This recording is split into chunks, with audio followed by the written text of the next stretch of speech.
Hi guys. Tonight we wander into the flickering glow of a medieval hall, where smoke curls above rough tables and the scent of tallow candles mixes with damp stone. Outside, the night stretches cold and deep, the kind of darkness that makes you wonder what's real and what's whispered.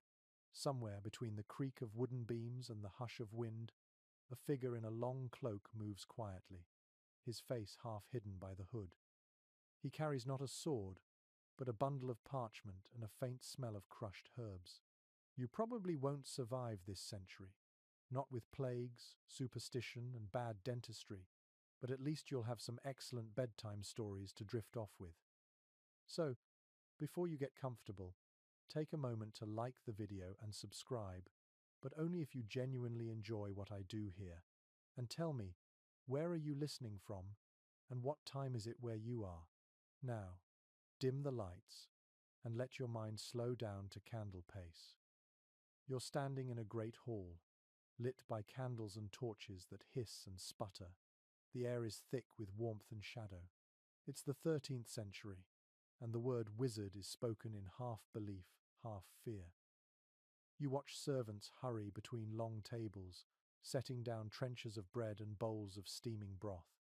At the high end sits a noble, and beside him, a figure who seems slightly out of place.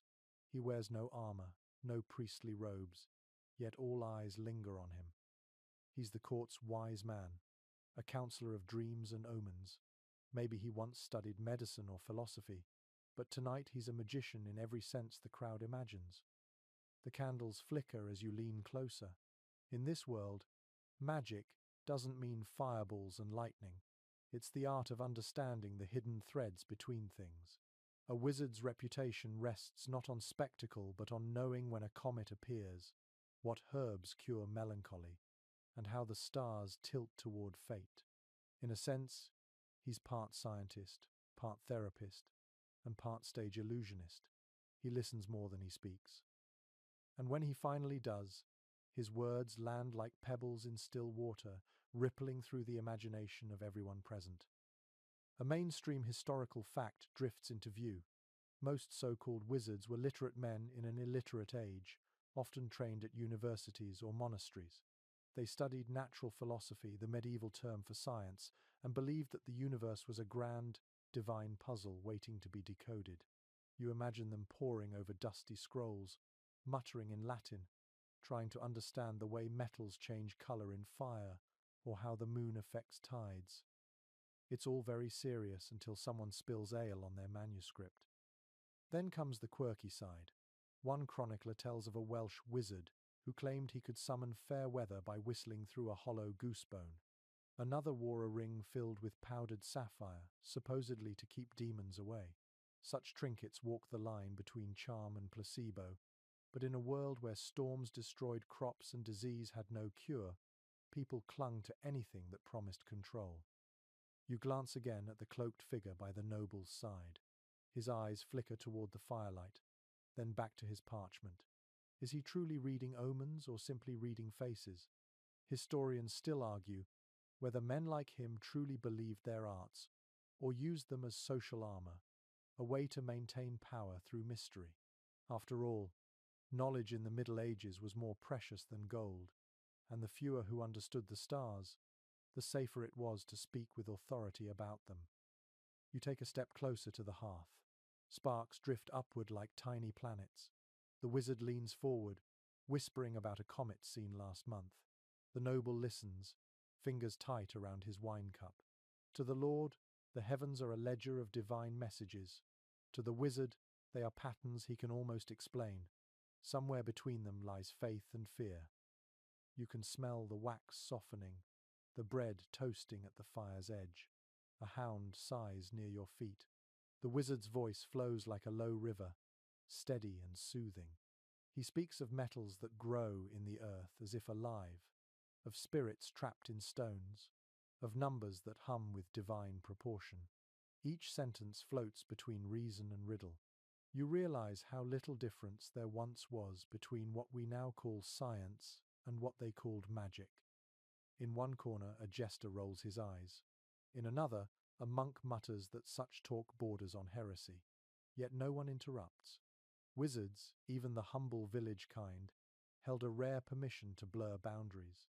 They were tolerated as long as they remained useful predicting weather, mixing salves, or interpreting dreams before battles. You could say they were medieval freelancers, always one bad client away from being accused of witchcraft. Outside the castle, night deepens. The stars stretch like silver dust, and you imagine countless others across Europe staring at the same constellations, wondering if the universe listens back. Somewhere in a small village, a mother prays for her child's fever to break, maybe clutching a charm sold by a wandering magus. The candle you've been watching burns lower. The wax pools, reflecting the trembling firelight like a liquid mirror. You let your thoughts drift. Perhaps magic was simply the language people used when logic ran out. The world was filled with mysteries then. Thunder without science, sickness without medicine, fate without psychology. Wizards provided comfort, not always answers. They reminded everyone that knowledge itself was a kind of spell, a way to push back the darkness, even if only for a moment. The wizard in the hall finishes his reading. The noble nods solemnly, as though fate itself has been confirmed. The musician in the corner plucks a slow tune. You can almost hear the sigh of relief ripple through the room. Whatever was said, whether about omens, harvests, or the stars, has soothed something deep in these people who live half in faith, half in fear. You glance once more at the flickering candles, feeling their warmth against your skin. Their small, stubborn light becomes a symbol of every scholar, mystic, and dreamer who ever tried to make sense of the chaos. The room smells of smoke, honey, and something ancient. Outside, an owl calls, and you think perhaps it's the night itself whispering secrets to anyone quiet enough to listen. You step softly, moving toward the hall's shadowed edge. The wizard has vanished into the darkness beyond the torchlight, his cloak brushing the floor like a sigh. Maybe he's gone to study the stars again, or to stir some silent brew that will never quite work. Still, you can't help feeling that something about him, about this entire age of flickering belief, lingers. The candles sputter, and your eyelids grow heavy. You wake to the sound of a rooster, faint and distant, echoing through misty fields. Morning light spills over the thatched roofs of a small medieval village. The air smells of damp hay and wood smoke, and your breath forms little clouds that drift away into the fog. This is the other side of the wizard's world, far from castles and courts. Here, the word magic feels softer, more domestic, and yet somehow more real.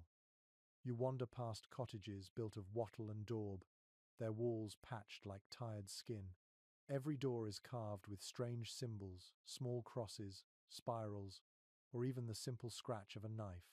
These are not decorations, but quiet shields against the unknown. A hen clucks at your feet, and beyond the hedgerows, a woman bends over her herb garden, whispering to herself. She is the village wise one, the hedge wizard or cunning woman, and for generations, people have trusted her to heal wounds, bless fields, and untangle curses. You step closer. She looks up, her hands stained green from sage and thyme. Her eyes, grey and steady, give the sense that she already knows your question before you speak. She doesn't wear flowing robes or hold a staff. Instead, her tools are a bundle of herbs, a knife with a bone handle, and a few curious stones that glint faintly when the sun touches them. When someone falls ill, she mixes powders. When a cow refuses to give milk, she whispers over the pail. Her craft lives in the space between faith and folk knowledge, in the same rhythm as the seasons. The mainstream historical fact here is that such healers were often women, and they played an essential role in rural life throughout the Middle Ages. They kept practical medical knowledge alive long before physicians reached the countryside. Most of their spells were actually herbal recipes written down in memory rather than books.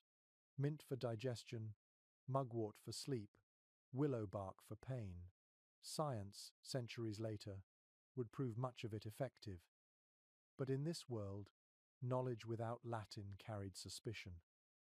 You crouch beside her table. A clay bowl holds something dark and sticky. She stirs it with care.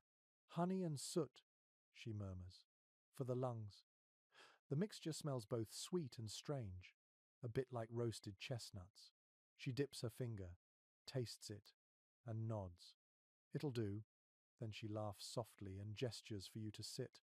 You realize that even laughter feels like magic here, something rare and practical at once. A quirky story floats through your drowsy mind.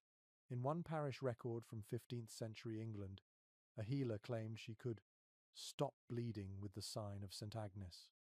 She would press her thumb to the wound and whisper a short verse that sounded half prayer, half rhyme. Sometimes it worked. People said she had the touch. Others said she had made a bargain. That tension between blessing and blasphemy followed these wise folk everywhere. The hedge wizard before you takes a different approach. She believes every plant has a soul.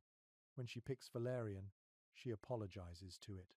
When she burns rosemary, she says it drives out bad spirits but also cleans the air. Her logic makes sense in a poetic way. She lives by patterns, moon cycles, tides, growth, decay. Historians still argue whether such practices were rooted in ancient paganism or simply an older form of rural science. The truth likely weaves between both, tangled like the roots of her herbs. She motions for you to help.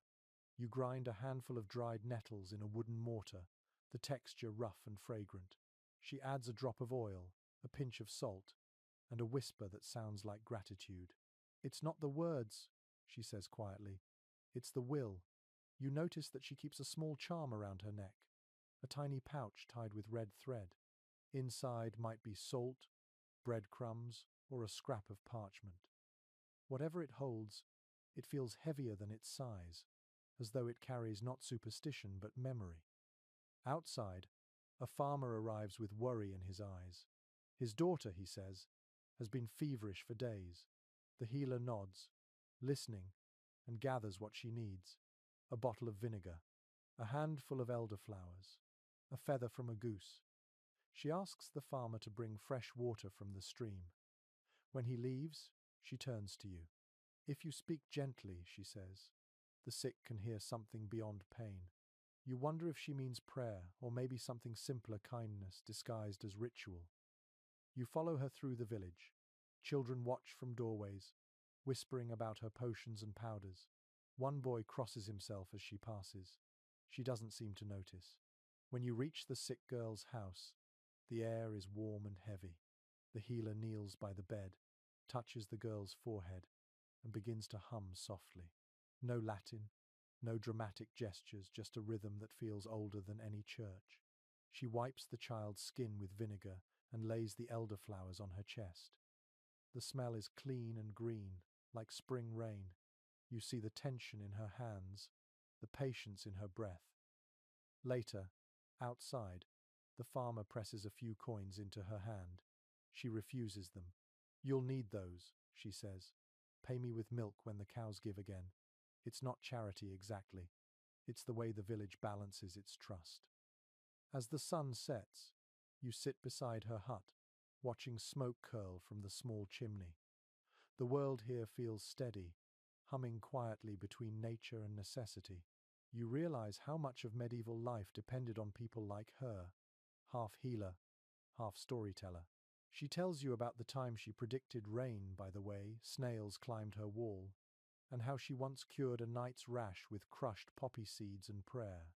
Her laugh returns, low and comforting. Before you leave, she hands you a small object wrapped in cloth. "A charm," she says, "for peaceful dreams."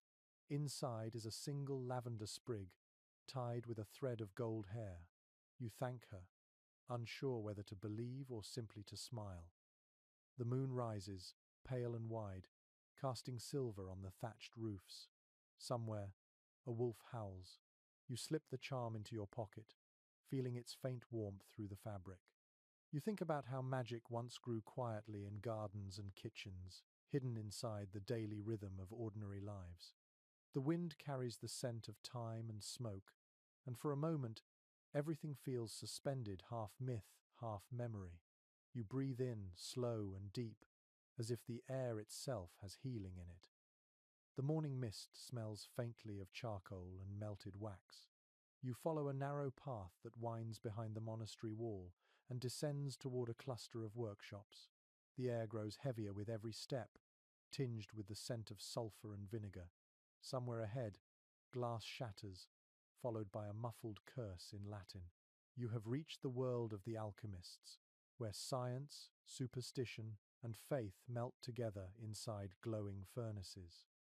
Inside one of the dimly lit chambers, a figure bends over a table cluttered with instruments. Brass scales gleam beside glass flasks, and strange powders spill across parchment scribbled with symbols. This man is not a sorcerer in the storybook sense. He is an experimenter, part chemist, part dreamer. His robe is singed, his fingers stained black. He mutters calculations to himself, while a steady drip of condensation falls from the ceiling into a cracked basin. Historical evidence shows that alchemy was as much philosophy as it was chemistry. Medieval practitioners believed that all matter shared a divine essence, and if one could understand that essence, lead could become gold, sickness could become health, and ignorance could transform into enlightenment. The pursuit was never only about riches, it was also about purity of the soul, about finding the eternal within the material world. The alchemist you watch is heating a mixture of mercury and sulfur in a small crucible. He leans close, eyes bright, waiting for a sign. The smell is sharp enough to sting your nose.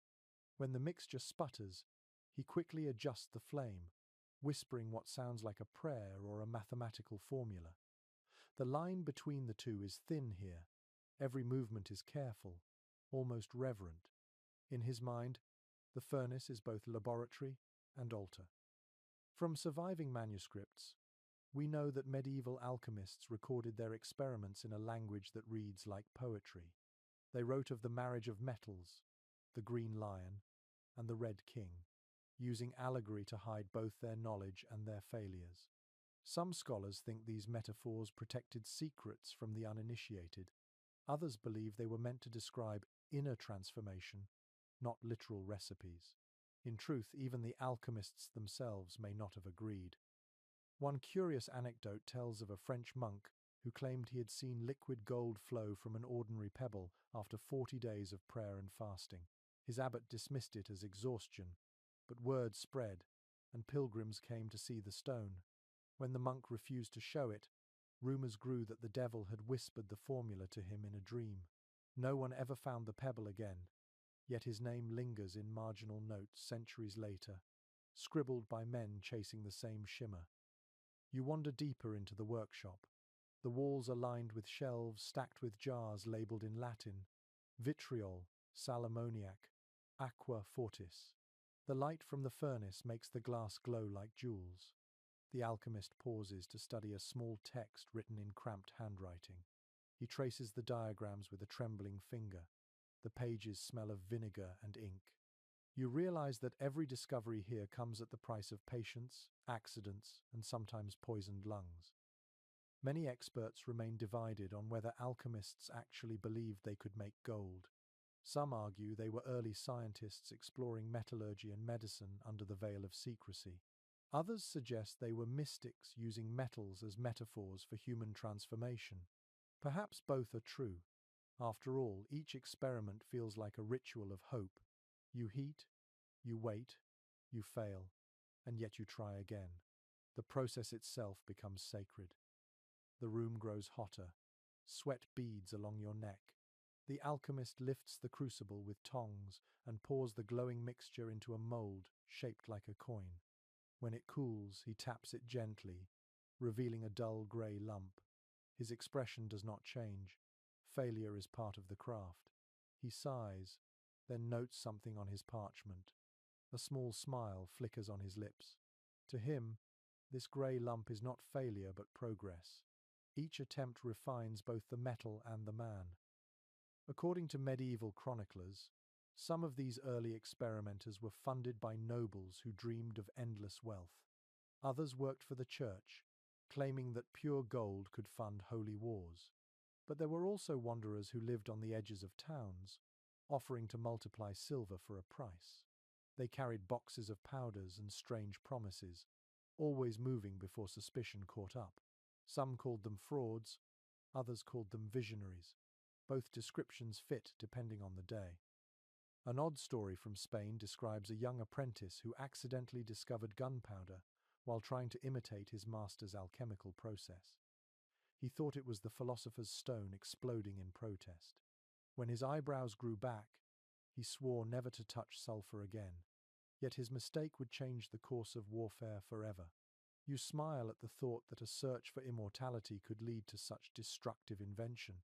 The irony burns brighter than any furnace. The alchemist wipes his brow and stares into the glowing coals. He speaks softly about the four elements: earth, air, fire, and water. He believes they dance together inside every object, locked in endless cycles of birth and decay. His voice trembles with awe, as though describing music only he can hear. You realize that what drives him is not greed but curiosity, the need to find order in chaos, to glimpse divine intelligence in the glimmer of molten metal. A breeze sneaks through the open window, stirring the papers. The flame flutters, and for a moment you imagine faces in the smoke, saints, demons, or perhaps nothing at all. The alchemist does not flinch. He keeps stirring. The rhythm of his work becomes hypnotic. You find yourself breathing in time with the crackle of fire, lulled by the sound of metal shifting state. The transformation feels symbolic, like watching thought become form. When the furnace finally dies down, he removes a small flask filled with something that glows faintly blue. It is not gold, not eternal life, not even a cure for the common plague. Yet he gazes at it with quiet triumph. Proof, he whispers, that matter listens. You almost ask what he means, but the look in his eyes suggests it would be pointless. Some truths are meant to be felt rather than explained. Night settles outside. The workshop cools. You can still smell ash and oil on your clothes. As you leave, you glance back at the dim light flickering through the small window. Somewhere inside, the alchemist begins again, his silhouette framed by the dance of fire. The quest continues, not for gold, but for understanding. Perhaps that is the true philosopher's stone, a mind that never stops seeking, even in failure.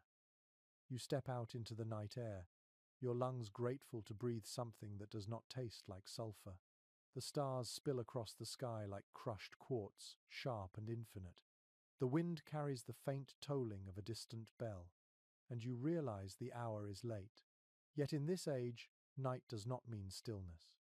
It means the sky is awake, and those who study it are only now beginning their work. You find yourself climbing a low hill where a lone wooden tower stands. At its top, a figure adjusts a brass instrument aimed toward the heavens. You hear the creak of gears and the soft scratching of quill against parchment. This is the astrologer, cousin to the alchemist, part scientist and part prophet. His job is to interpret the will of the cosmos for kings, priests, and peasants alike. From old university records we learn that astrology held enormous authority in medieval Europe. It was taught beside arithmetic and geometry, and no physician could properly diagnose without first consulting the patient's birth chart. To the people of this world, the stars were not distant fires but divine punctuation marks in the story of human life. Every movement of Jupiter or Mars carried meaning, and a well-trained astrologer could read those movements like scripture. You join the man in his tower.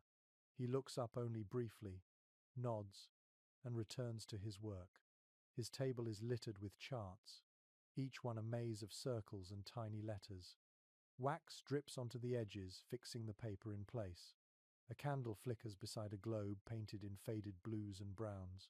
His hands are steady, his eyes slightly glazed with fatigue.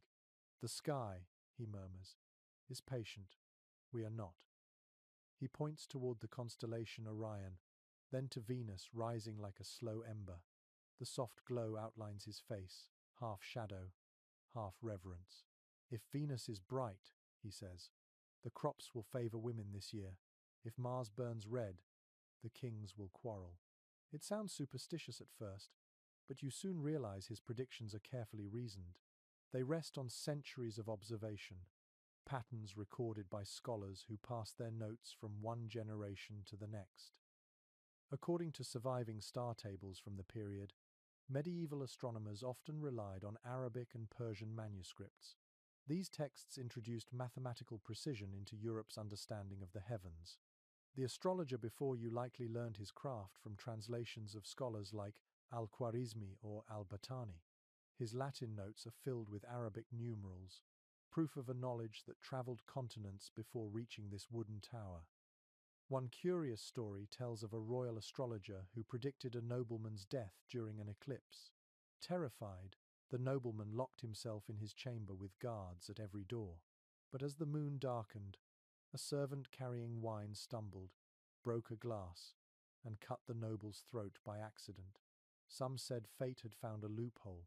Others said the astrologer merely guessed well. Even now, no one agrees if that tale is truth or a parable meant to humble arrogance. You glance at the charts. Each line represents both science and faith.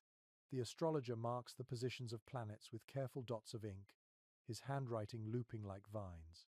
His calculations depend on geometry, yet his conclusions drift into poetry. Mars in Capricorn, he mutters, means endurance through conflict. The mix of logic and mystery feels oddly soothing, as if numbers could calm chaos itself. There is still disagreement among modern historians about how seriously these predictions were taken. Some evidence suggests that rulers made decisions only after consulting their astrologers. Others think the readings were symbolic, more about reassurance than control.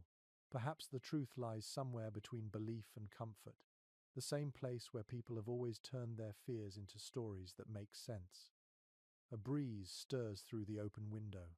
The candle trembles, throwing shadows that move like ghosts across the ceiling. The astrologer sighs. The stars do not lie, he says quietly, but we often misread their handwriting. You can tell he has spent years wrestling with uncertainty. His shoulders are hunched, his fingers ink, stained, yet there is gentleness in him too, as if doubt itself has become his teacher. He invites you to peer through his astrolabe, a polished ring of brass etched with symbols. You tilt it toward the moon, aligning its edge with the pale disk. The metal feels cool against your skin. Through its circle, the moon looks enormous, bright enough to sting your eyes. The astrologer explains how to calculate its angle, how to track its motion through the zodiac. His voice is calm, rhythmic, almost hypnotic. You begin to understand why people found comfort in such exactness. When everything else was uncertain, war, harvest, plague, the stars at least kept their appointments. An unexpected memory from a monastery chronicle comes to mind. A monk once scolded an apprentice for staying up to gaze idly at the moon. The apprentice replied that he was learning to measure God's clock. Instead of punishment, the monk gave him parchment and told him to record what he saw. That apprentice would later produce one of the earliest accurate lunar calendars in Europe. You smile at how rebellion sometimes becomes progress. The astrologer sits back, rubbing his tired eyes. He opens a small wooden box and takes out a silver pendant shaped like a seven-pointed star. 7 planets, 7 virtues, he says. Balance keeps madness away. The pendant glints in the candlelight, and you feel its weight in your imagination. To him, the world is not divided between science and belief. It is all one vast symphony, and he is trying to read the notes. Outside, clouds drift across the sky. The stars blink in and out like slow heartbeats. You sense that centuries later, astronomers will still look up from observatories and feel the same mixture of awe and humility. The astrologer yawns, closes his ledger, and leans back against the wooden wall. His candle gutters out, leaving only the cold light of the moon through the open window. You sit in silence for a long time, the tower creaking beneath you. The universe above looks both infinite and intimate. You imagine how many hopes and fears have been written into those constellations. Perhaps every age projects its own dreams onto the sky. The astrologer is already asleep, his charts scattered like fallen leaves. You pull your cloak tighter, letting the sound of the night settle into you like a lullaby. The tower fades behind you as dawn begins to wash the landscape in soft blue light. The road ahead winds through fields dotted with frost and ends at the gates of an ancient abbey. Its stone walls rise pale and silent, streaked with moss. A faint scent of beeswax and parchment lingers even outside the gate. Inside those walls lies a treasure far rarer than gold, knowledge carefully guarded, written in the ink of patience and secrecy. You step through the cloister archway. Monks move like shadows beneath the colonnade, their sandals whispering against cold stone. The sound is rhythmic, steady, almost hypnotic. One of them gestures for silence as he passes. Beyond him, a small doorway leads to the scriptorium, the room where manuscripts are copied by hand. It smells of ink, vellum, and the faint smoke of oil lamps. You hear the soft rasp of quills and the slow turning of pages. Here, in this dim light, the past and future are being written at the same time. From surviving inventories, we know that many medieval libraries hid more than just religious works. Among the psalters and sermons were texts filled with alchemical recipes, astrological charts, and coded references to the natural world. The Church did not always forbid such studies, but it demanded they be cloaked in devotion. A monk who wrote about planetary influences would often disguise it as a commentary on divine order. Even curiosity required a halo. At one table, an elderly monk bends over a thick manuscript. The gold leaf on his page catches the lamplight, dazzling for an instant before fading again. You watch as he dips his quill into ink, made from crushed oak galls and iron salts. The motion is slow and deliberate.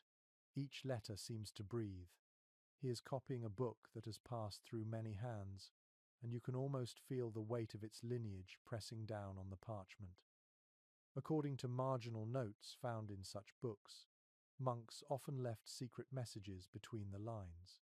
A tiny sketch of a dragon might mark a paragraph about dangerous experiments. A small cluster of stars could hint at forbidden cosmology. One curious note found in a 12th century text reads, "Be silent, O reader, for not all light is holy." You wonder what the monk who wrote it feared, or what he had seen that others were not meant to. An unusual detail about these libraries is that they sometimes included chained books. Heavy iron links kept them bound to the desks, protecting them from theft. Knowledge, it seems, was precious enough to imprison. Yet those same chains also symbolized control. Only a few were allowed to read, fewer still to question, and almost none to write freely. You trace a finger along one of the metal links and feel the cold reminder that wisdom and restriction often grew side by side. There is ongoing debate among scholars about how aware these monks were of the magical undertones in the text they preserved. Some believe they copied them mechanically, treating even occult manuscripts as part of their duty to preserve all written word. Others think certain scribes understood the coded symbols perfectly and hid them under religious language. Perhaps the truth lies in the quiet pride visible on that old monk's face as he completes another line. He may not call it sorcery, but he knows it feels like creation. A soft cough breaks the silence. Another monk approaches, younger, nervous. He places a small folded sheet on the elder's desk and whispers something before retreating. The elder unfolds it carefully. Inside are strange drawings, circles within circles, letters twisted into unfamiliar shapes. You recognize it as a sigil, a diagram meant to represent hidden forces. The old man studies it without expression, then slowly tucks it between the pages of a psalm book. Whatever its meaning, it will be preserved in the safest possible hiding place. One curious anecdote from a monastic chronicle tells of a brother who refused to destroy a pagan text ordered for burning. Instead, he copied it into the margins of a Latin sermon, line by line, disguised as commentary. Centuries later, that hidden fragment would help historians reconstruct a lost Greek treatise on medicine. The irony is beautiful in its quiet defiance. Even obedience can hide rebellion if written with care. You move through the scriptorium, watching as the light shifts across the desks. The monks' faces glow with concentration. Occasionally one looks up to stretch his fingers or mouth a silent prayer. The rhythm of quills scratching becomes almost like rain. You can sense the deep peace of their work, even if it is tinged with secrecy. Each stroke of ink feels like a heartbeat in a long, patient body of knowledge. In the corner, a small shelf holds unfinished manuscripts. You recognize some as Bibles, others as bestiaries filled with impossible creatures. One shows a lion with a human face, another a serpent biting its own tail. These images are not meant to deceive. They are attempts to explain mysteries through pictures. Medieval imagination did not separate the spiritual from the natural. The visible world was only a mirror of the invisible one. A fascinating record from the 14th century describes a monk in Florence who illustrated comets as angels with burning swords. To him, the universe was alive, its symbols overlapping. If he had seen a telescope, he might have called it a relic rather than a tool. You realize how different yet familiar their curiosity was. They sought patterns, connections, meaning the same things we still chase, though we now use different words. The elder monk finishes his page. He sprinkles fine sand over the wet ink to dry it, then lifts the parchment with trembling hands. His eyes gleam with pride. "A good line," he whispers to no one. You lean closer and see that the text reads, "God hides his wisdom in every grain of dust." The words are simple, but carry the quiet conviction that even the smallest act of writing can be sacred. Outside the window, the first sunlight slants through the arches, illuminating the tiny motes of dust floating in the air. They shimmer like stars in miniature. You understand why the monks saw holiness in their work. To copy a book was to keep the universe from forgetting itself. Even the secrets, even the strange diagrams tucked between psalms, were part of that fragile memory. You step back into the cloister. The bells begin to ring for prayer, echoing through the stone halls. The monks rise from their desks and file out slowly, their robes brushing the floor in perfect rhythm. You feel a hush settle behind them, as if the building itself exhales. The scent of ink and candle smoke lingers on your hands. Somewhere deep inside those walls, the hidden knowledge sleeps, waiting for another set of eyes to wake it centuries later. You linger in the cloister garden after the monks file out for their prayers. The air smells of rosemary and damp stone, and a thin drizzle has begun to fall. You can hear the rain tapping gently against the stained glass windows, soft as the ticking of an ancient clock. The abbey feels alive, humming with the energy of thoughts too dangerous to speak aloud. You imagine the walls holding centuries of whispered ideas, their secrets sealed beneath layers of devotion. You follow a narrow passage that leads toward a darker wing of the abbey. The floor beneath your feet is uneven, polished by countless sandals. The corridor opens into a small chamber filled with shelves of scrolls and manuscripts. This is the forbidden section, though no sign marks it as such. A single candle burns on the table, and beside it sits a monk with ink-stained fingers and eyes too bright for someone who has taken vows of silence. He gestures for you to sit. The air smells faintly of myrrh and dust. On the table before him lies a manuscript covered with geometric symbols and strange diagrams of circles interlaced with Latin words. He points to one and whispers, "These are not spells, they are reflections." His voice is low, careful, as if the walls might be listening. You understand that he is speaking of more than faith. He is speaking of knowledge that hides behind language. Historical documents from several abbeys suggest that many monks quietly pursued natural philosophy under the veil of piety. Astronomy, medicine, and alchemy were sometimes disguised as religious meditation. When questioned, they would claim they were contemplating the perfection of divine creation. Their curiosity was a kind of prayer, their experiments acts of devotion. The line between science and worship barely existed at all. The monk beside you opens another parchment. It is filled with drawings of herbs and small notes written in a mixture of Latin and an older tongue. "The shape of a leaf," he says softly, "mirrors the design of the heavens." His eyes shine as he traces the veins with his finger. You sense that he believes this completely. To him, every pattern in nature is a message, a correspondence between the earthly and the divine.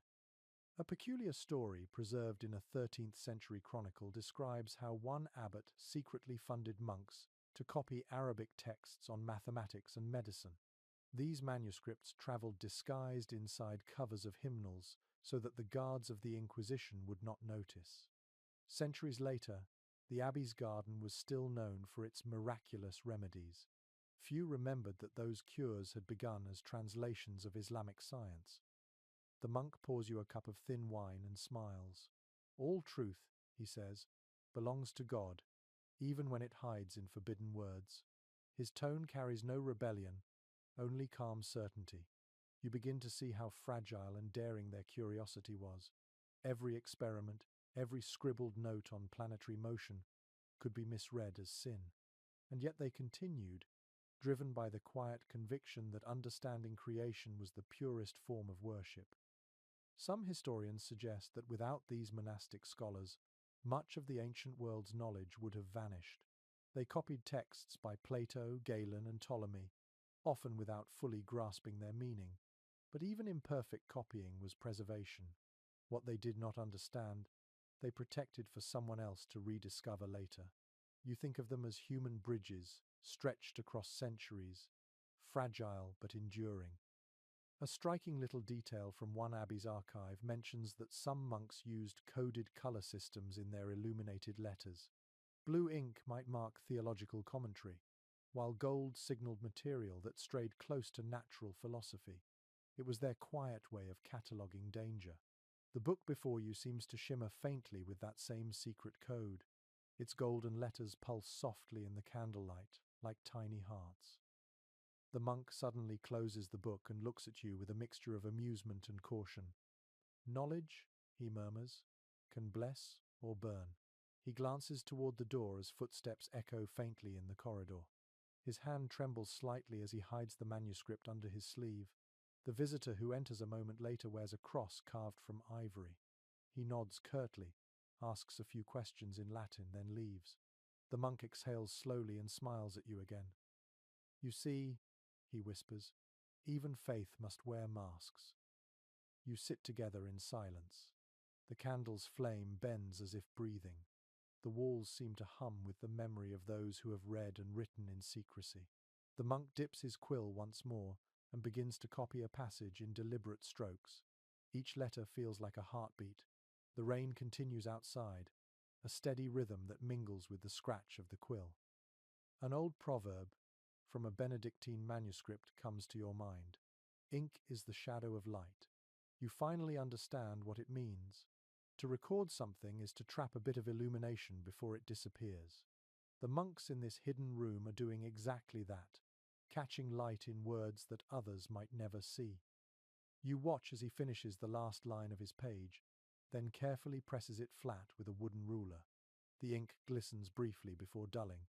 He looks satisfied, not triumphant, just quietly fulfilled. To write, he says, is to remember what the soul already knows. His words settle into you like warmth spreading through the cold air. When you leave the chamber, the corridor feels longer than before. The chanting of the other monks echoes faintly from the chapel. You pass a window and notice the rain has stopped, leaving the garden glistening under pale sunlight. The herbs shimmer as though blessed. Somewhere behind you, the monk's candle flickers out, and the scent of ink lingers in the air like the ghost of thought itself. As you step into the courtyard, you realize that much of what survives from this world endures not because it was celebrated, but because it was hidden. Knowledge, like fire, needed both shelter and courage to stay alive. You walk on, your footsteps soft against the stones, carrying that quiet defiance with you as the bells toll again in the distance. The bells fade behind you as you follow a dirt path leading away from the abbey. Mist curls across the fields, wrapping the land in pale silence. In the distance, banners ripple above a stone fortress, and you can already hear the faint music of lutes drifting from within. The air smells of wet grass and roasted meat. You are approaching the world of nobles and kings, where knowledge wears velvet and superstition is dressed as ceremony. You pass under an archway into the great hall. Firelight dances across tapestries embroidered with beasts and constellations.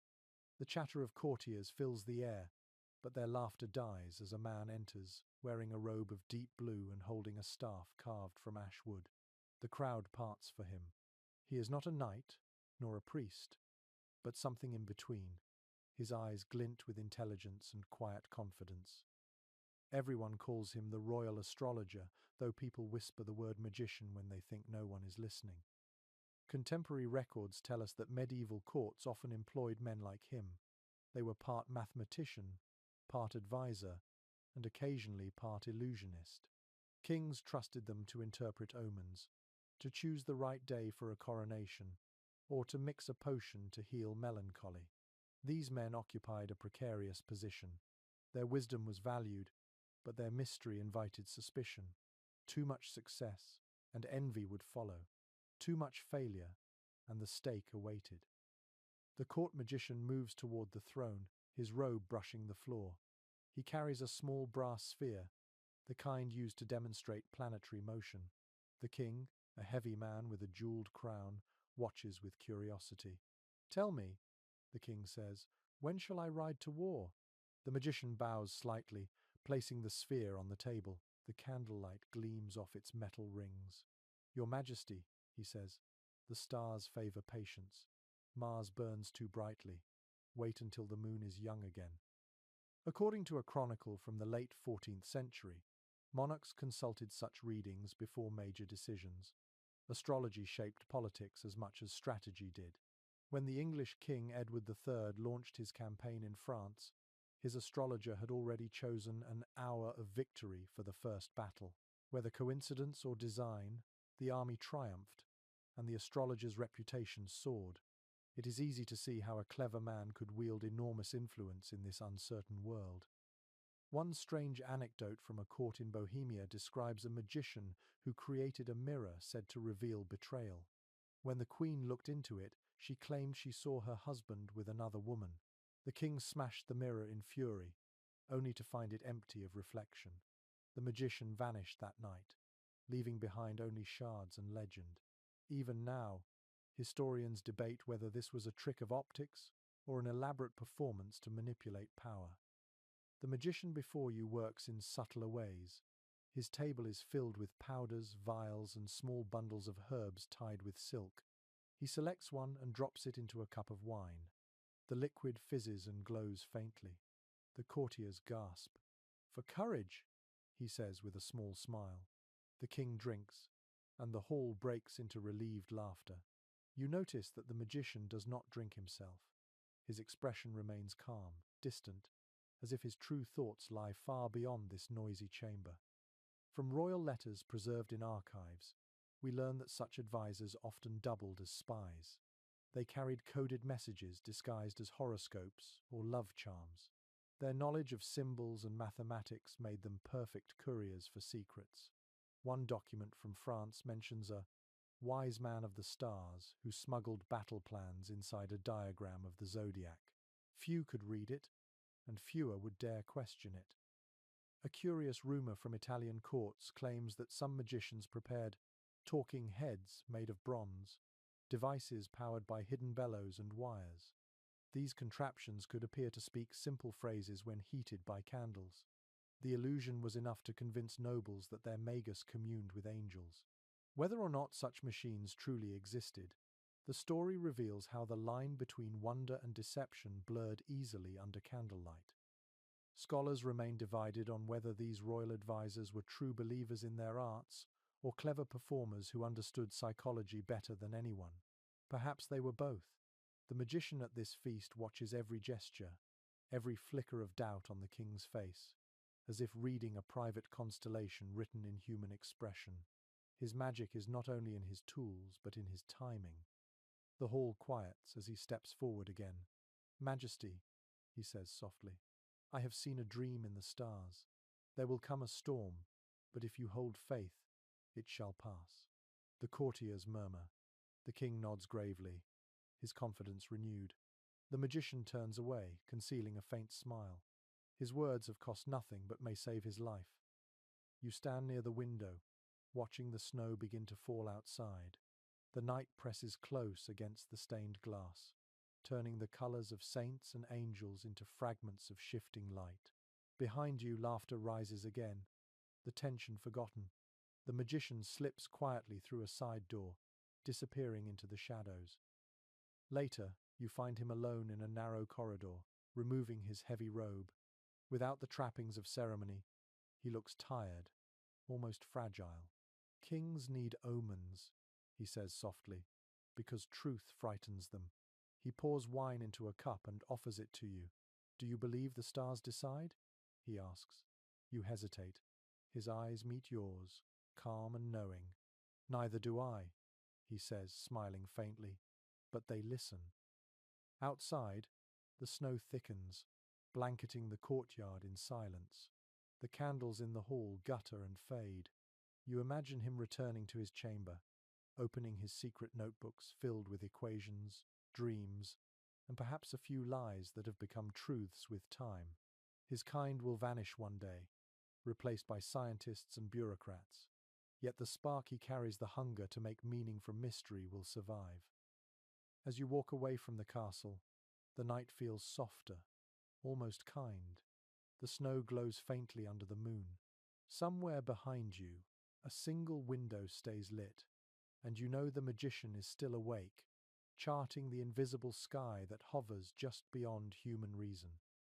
The road from the castle winds downward, through sleeping villages and frost-covered fields. You follow it until the air thickens with the scent of wood smoke and something faintly metallic, like old coins and rain. A new kind of magic lives here, humbler but no less serious.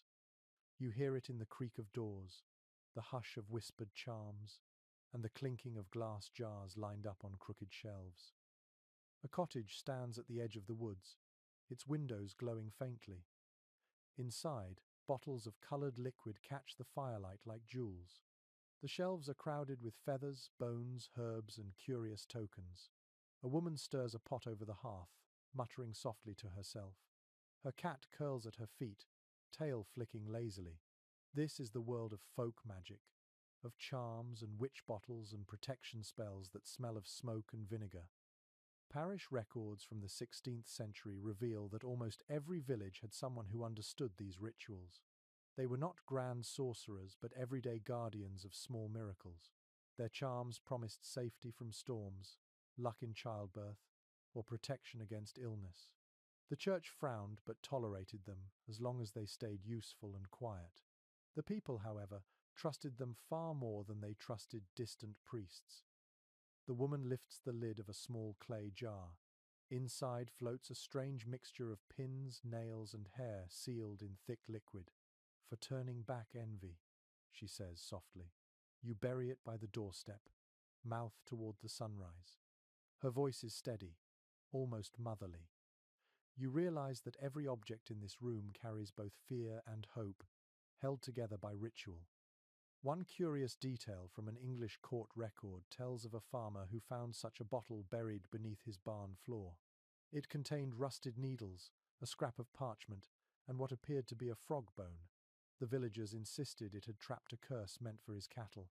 He reburied it immediately, too afraid to disturb it further. No one dared question its power again. The wise woman moves to a table covered with dried herbs. She begins to crumble rosemary and bay leaves into a bowl. For peace in the home, she explains. She mixes them with salt and whispers a rhyme that sounds more like a lullaby than a spell. The rhythm of her words fills the small cottage, warm and steady. You can almost feel the tension in the air easing, like a tightened string slowly unwinding. Written fragments from medieval household manuals suggest that even nobles kept small collections of such charms. A pouch of salt for purity, a sprig of rue pinned to a baby's cradle, or an amulet shaped like a hand to ward off evil eyes. These items were passed quietly from mother to daughter, more family tradition than heresy. The language of superstition was universal, whispered in kitchens, stables, and fields alike. A remarkable story from Germany tells of a mason who built secret charms into the foundations of cathedrals, tiny bones, bits of iron, and carved runes meant to keep demons from entering holy ground. Centuries later, restorers found these hidden tokens sealed within the stones. It seems even the builders of sacred spaces hedged their bets against unseen forces. The woman in the cottage now holds up a small pouch made of red fabric. "This one keeps nightmares away," she says with a knowing smile. She ties it shut with twine and hangs it above the bed. You see, fear listens. It must be spoken to kindly, or it lingers. You find her words simple yet profound. Perhaps the truest magic is not about control at all, but about making peace with uncertainty. There remains debate among historians about whether such practices were remnants of ancient pagan faiths or simply expressions of human psychology. Some scholars call them early forms of therapy, ways of giving shape to fear. Others insist they were continuations of older spiritual traditions. Either way, they worked, at least in the sense that people believed they did, and belief itself can change everything. The fire crackles, and the scent of rosemary thickens. Outside, snow begins to fall, soft and slow. The woman hums an old tune as she cleans her tools. You notice how her movements carry the rhythm of ritual, measured, unhurried, certain. Even her silence seems intentional. You begin to feel that her cottage is less a house than a living prayer, built of repetition and trust. A curious little tale from a village in Italy tells of a midwife who was accused of witchcraft after she used a charm made from melted wax to ease a difficult birth. When questioned, she insisted it was nothing but a symbol of calm. The court released her with a warning, and for years afterward, the villagers whispered that her wax figure had saved more than one life. The wise woman offers you tea brewed from chamomile and mint. The steam smells fresh and comforting.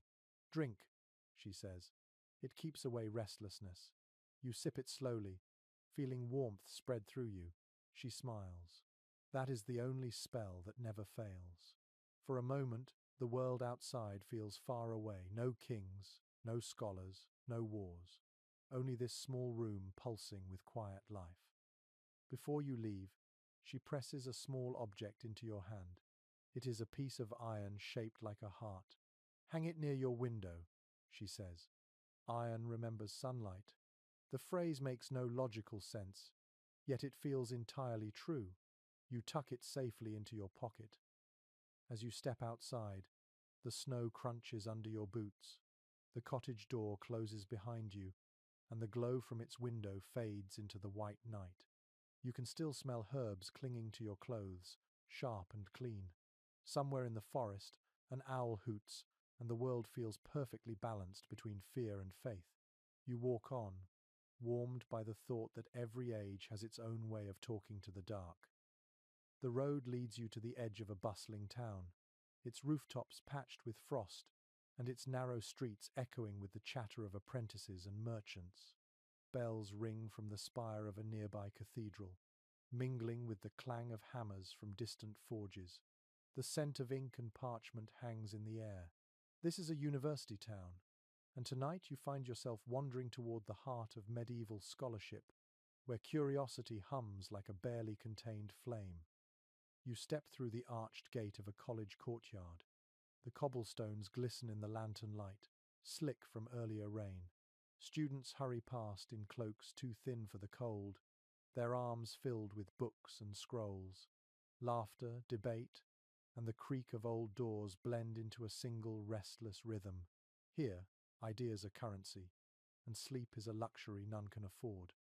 Records from Bologna, Paris, and Oxford tell us that medieval universities were both rigorous and chaotic. They were places where theology sat beside astronomy, medicine beside alchemy. Knowledge was treated as a grand puzzle, every discipline a different piece waiting to fit together.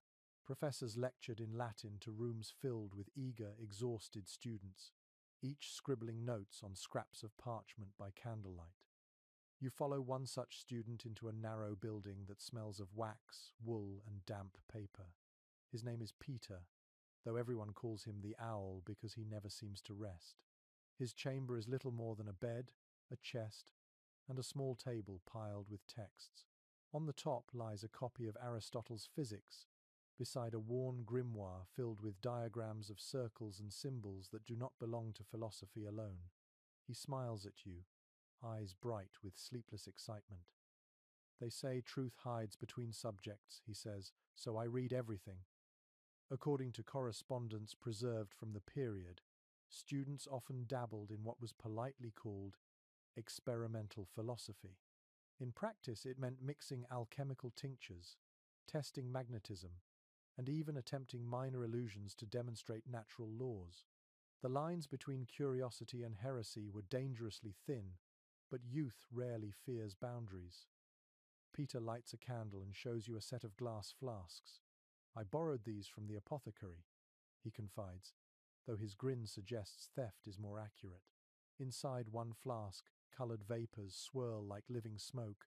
Sulfur and salt, he says proudly. If I can make them balance, perhaps I can make metal breathe. His words echo the dreams of countless seekers who came before him. One account from a Paris student in the early 14th century tells of a lecture that ended in chaos when a demonstration of distillation exploded, covering everyone in rose oil and soot. The master declared it a divine sign against vanity, but the students wrote songs about it for weeks. You can almost imagine Peter doing the same, half learning, half rebelling, always chasing wonder. A rare letter from a university rector notes that alchemy was tolerated as long as it was framed as the study of God's hidden architecture. Scholars understood that the cosmos was ordered by divine logic, and to uncover that order was to glimpse a fragment of eternity. Yet the same letter warns that unrestrained curiosity leads the soul astray. It is easy to see how learning in this world was both liberation and temptation. Peter pulls a worn piece of parchment from his chest. It is a chart mapping the relationship between planets, metals, and human emotions. Gold corresponds to the sun and courage, silver to the moon and purity, Mercury to intellect. It all connects, he whispers. The heavens, the body, the heart. If I can trace the pattern, I will understand everything. His faith in knowledge is almost tender, fragile in its intensity. Historians continue to discuss whether such connections were taken literally or metaphorically.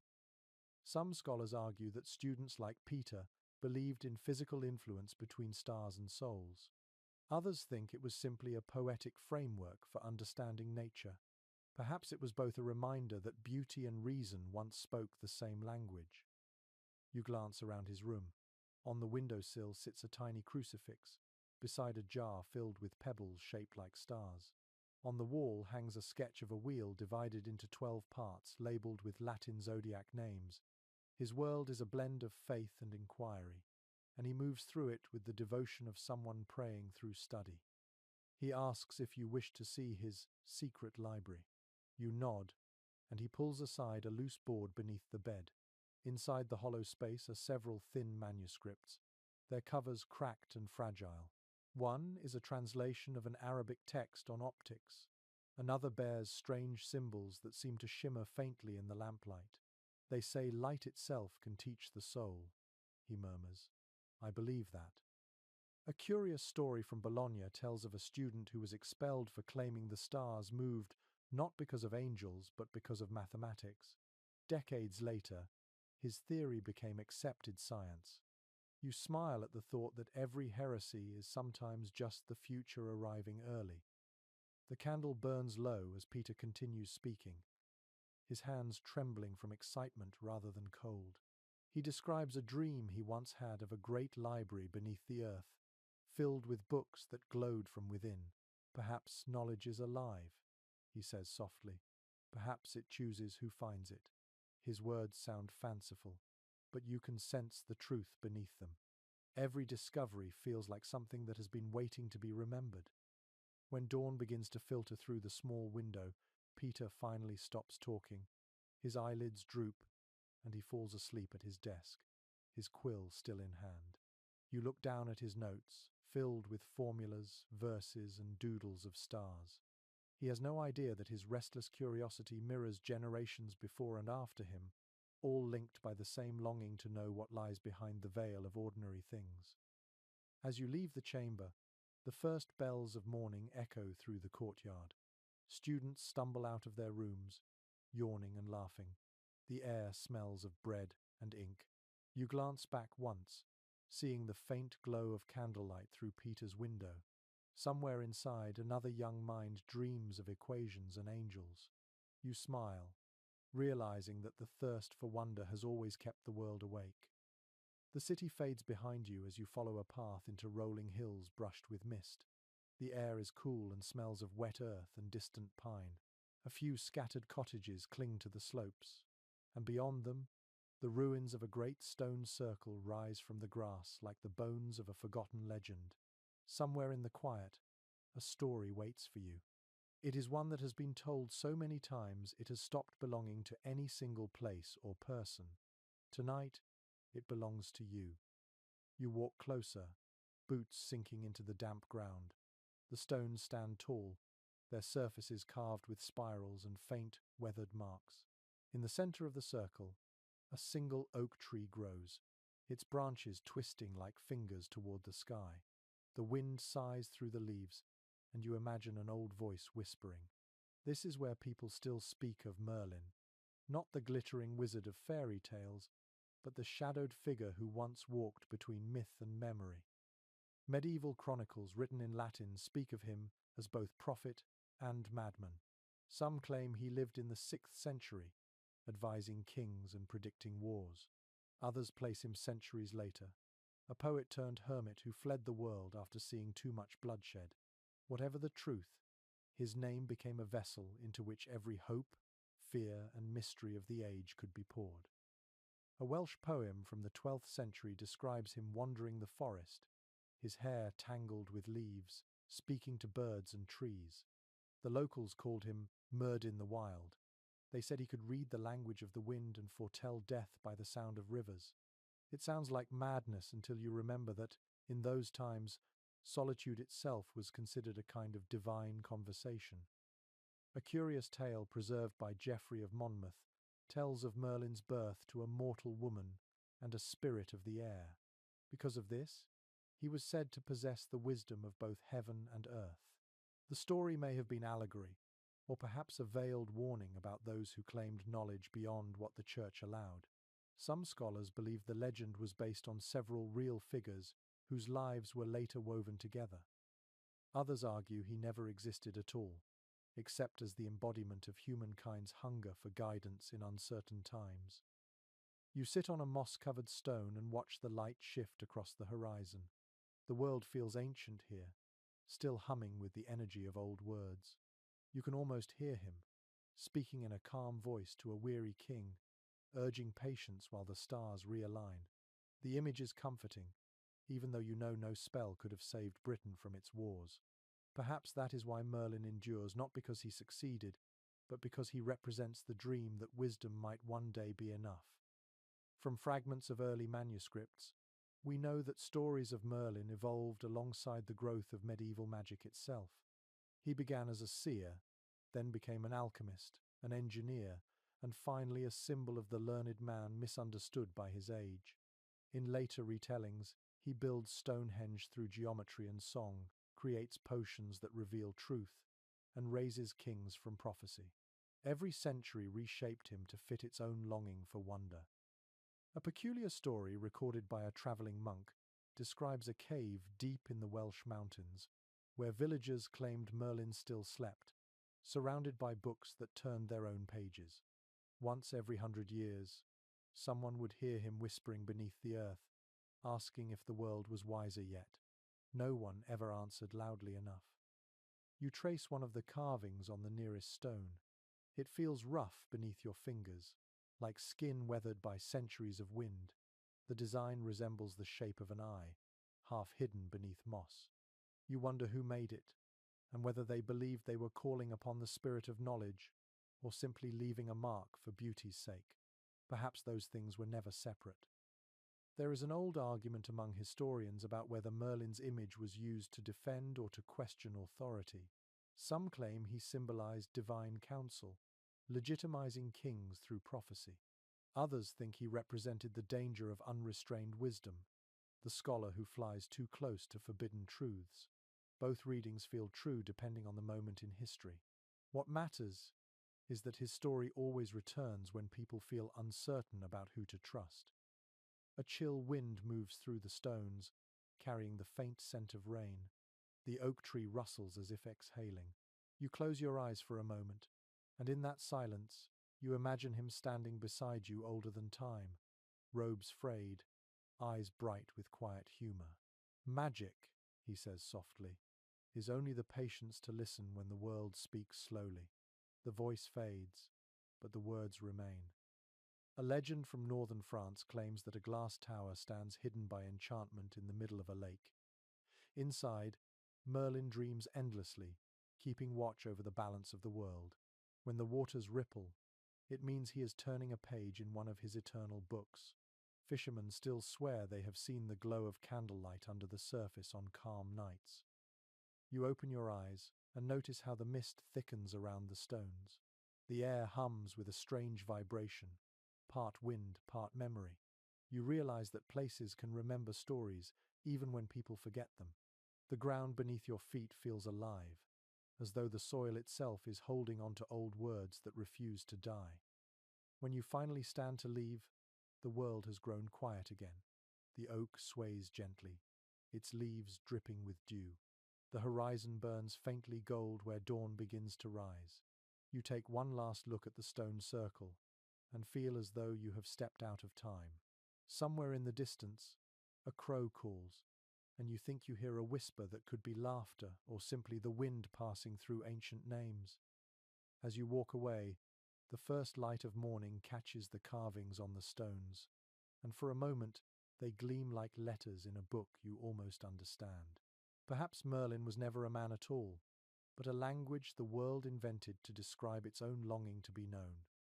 The dawn brightens as you descend from the hills, the cold wind carrying the scent of sand and spice. The air feels different here, warmer, filled with the faint hum of a caravan bell in the distance. You close your eyes for a moment and imagine yourself far from the mist of Britain, crossing golden dunes where the sky blazes like molten copper. The story now travels east, following the trail of wisdom that once flowed from Baghdad to Cordoba, from the sands of Arabia to the libraries of Europe. You find yourself standing at the edge of a city that glows in the heat. Its walls shimmer under the sun, and domes of turquoise rise above the skyline. In the marketplace, you hear the calls of merchants selling paper, ink, and brass instruments shaped like stars. The smell of dates and frankincense mingles with dust. This is the world of the Arabic alchemists and translators, whose work would become the heartbeat of medieval science. Historical evidence shows that during the 8th and 9th centuries, scholars under the Abbasid caliphs gathered ancient texts from Greece, Persia, and India. They translated them into Arabic and expanded upon their ideas. In Baghdad's House of Wisdom, thinkers studied mathematics, medicine, and alchemy side by side, guided by the belief that all knowledge came from one divine source. They preserved what Europe had nearly forgotten and added insights of their own.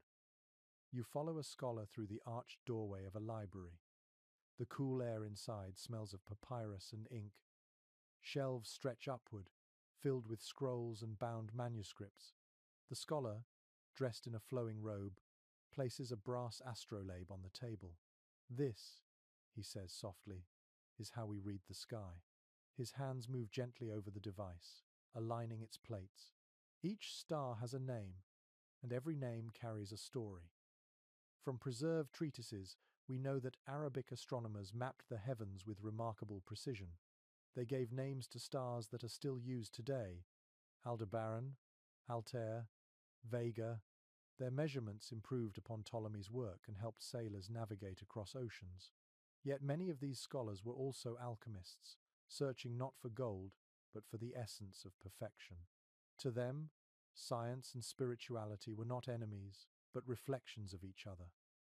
A curious legend tells of Jabir ibn Hayyan, sometimes called Geber in later Latin texts.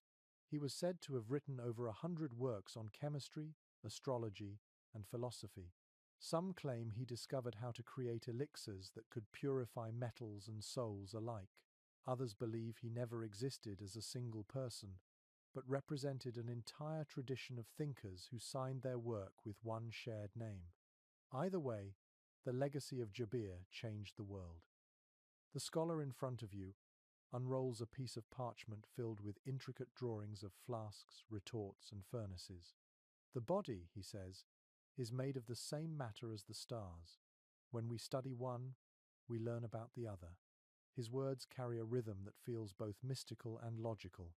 You realize how their view of the universe differed from that of the fearful monasteries of the West. Here, curiosity is not suspicion, it is faith in motion.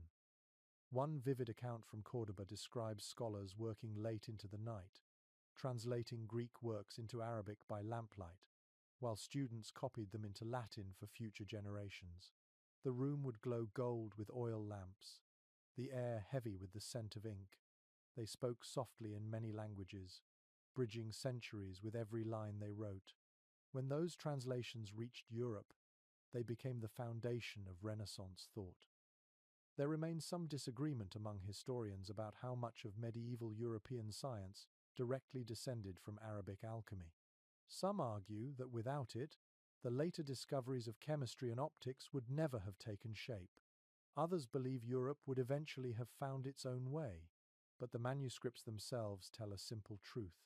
Knowledge flows like water, always finding new paths when blocked. The scholar leads you to a courtyard where a fountain murmurs beside a grove of fig trees.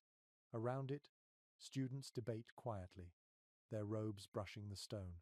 You catch fragments of words, soul, mercury, motion, perfection. One student draws circles in the dust with a stick, explaining that transformation in metal mirrors transformation in the human heart. His teacher smiles approvingly, then quotes a verse from the Quran. He who taught by the pen taught man what he knew not. You feel the reverence in their tone, a devotion to understanding that feels both holy and human. A delightful detail from an old traveller's diary mentions that scholars here often scented their ink with musk or rose oil, believing that pleasant fragrance invited clarity of thought. You imagine the soft perfume rising from the manuscripts, the scent of learning itself. It feels luxurious and sacred at once, a kind of worship through beauty. As the afternoon heat settles, the scholar opens another manuscript and points to the Latin words written in the margins. These, he says, were added by a Christian monk who came here to study. He wrote that truth is a bridge between tongues. You picture that monk returning home with a trunk full of papers, carrying the seeds of ideas that would later bloom in European universities. The call to prayer rises in the distance, a sound that vibrates through the air like music. The scholar bows his head for a moment, then looks up and smiles. In the end, he says, we all search for light, some through faith, some through fire, some through ink. You nod, feeling the simplicity of his wisdom settle deep inside you. As evening descends, you step out into the narrow streets again. Lanterns glow amber in doorways, and the scent of bread baking fills the air. The marketplace quiets, but the stars above seem to awaken, bright and sharp. You recognize some of their names from the scholar's lesson. The sky feels both ancient and newly alive. You walk on, the sand crunching beneath your feet. Behind you, the library's windows glimmer faintly, and you imagine rows of manuscripts whispering softly to one another in the dark. Somewhere within those walls, the dream of understanding continues, written in 100 hands, across 100 languages. And as the night deepens, you realize that knowledge, like magic, survives by changing shape. The night stretches wide above you, a dark velvet canopy stitched with silver light. You walk along a winding path that follows the edge of a quiet river. The water reflects the stars so clearly it looks like a sky turned upside down, somewhere nearby. faint music drifts from a small chapel where monks are singing in Latin. The sound floats across the water, soft as breath. You pause to listen, and the chant seems to mix with the whisper of wind through reeds. You move closer to the chapel, drawn by the rhythm of those voices. Inside, candles flicker along the stone walls, their flames swaying in gentle time with the music. A group of scholars sits at long wooden benches, not to pray, but to study. They are experimenting with sound itself, testing how syllables and tones can shape emotion. To them, language is more than speech. It is vibration, an invisible thread that connects body and spirit. From surviving medieval manuscripts, we know that certain phrases, especially in Latin, were believed to hold power when spoken aloud. The combination of vowels and consonants was thought to echo the harmony of the cosmos. This idea reached back to Pythagoras and found new life in the monasteries of Europe, where prayer, song, and spell shared the same cadence. The border between sacred chant and enchantment was thin enough to make even the most cautious monk uneasy. A curious story recorded in a 12th century psalter tells of a monk who accidentally invented a healing prayer while composing music for Vespers. The melody was said to calm the sick, not because of divine miracle, but because the notes matched the human heartbeat. The tune spread quietly through abbeys, disguised as a hymn. When the church later forbade its use in medicine, some called it sorcery, others called it mercy. The distinction depended on who was listening. You sit on a bench as one of the scholars approaches. He carries a small parchment filled with lines of Latin verse and unfamiliar symbols. Language, he explains, is more than meaning. It is movement. His eyes gleam in the candlelight as he speaks. Every word vibrates through the air, shaping what it touches. That is why we read our prayers aloud. The world listens, even when we think it does not. According to marginal notes in medieval grimoires, those who studied incantations believed that the beauty of sound itself could open the soul to higher knowledge. The precise pronunciation of each syllable mattered as much as its content. In some manuscripts, words were written not for reading but for chanting, their letters arranged in spirals or geometric patterns to guide the speaker's breath. It was an art as much as a science, a discipline of rhythm and intention. One anecdote from Paris tells of a scholar who tested the power of Latin sound by whispering a psalm backward while holding a crystal. He claimed the crystal vibrated in response. His colleagues laughed until the crystal cracked in his hand. Whether coincidence or not, the story circulated quickly through the universities. Even skeptics admitted that sound could do strange things to matter, though none could explain why. Modern researchers still wonder whether those medieval experiments were superstition or a primitive form of acoustics. Some suggest that chanting could indeed affect physical and mental states, slowing the pulse and calming the mind. Others dismiss it as coincidence. The monks themselves never cared which answer was true. For them, peace was proof enough. The scholar invites you to join their chant. You hesitate, then repeat the Latin words as he pronounces them. The sound rolls through the chamber, soft and round. You feel it vibrate in your chest, deep and soothing, like the hum of distant bees. The rhythm settles into your breath until the words no longer feel foreign. They become sound without thought, comfort without reason. A curious detail from medieval musical notation shows that early composers sometimes left spaces in their chants where silence was meant to fall like a held breath.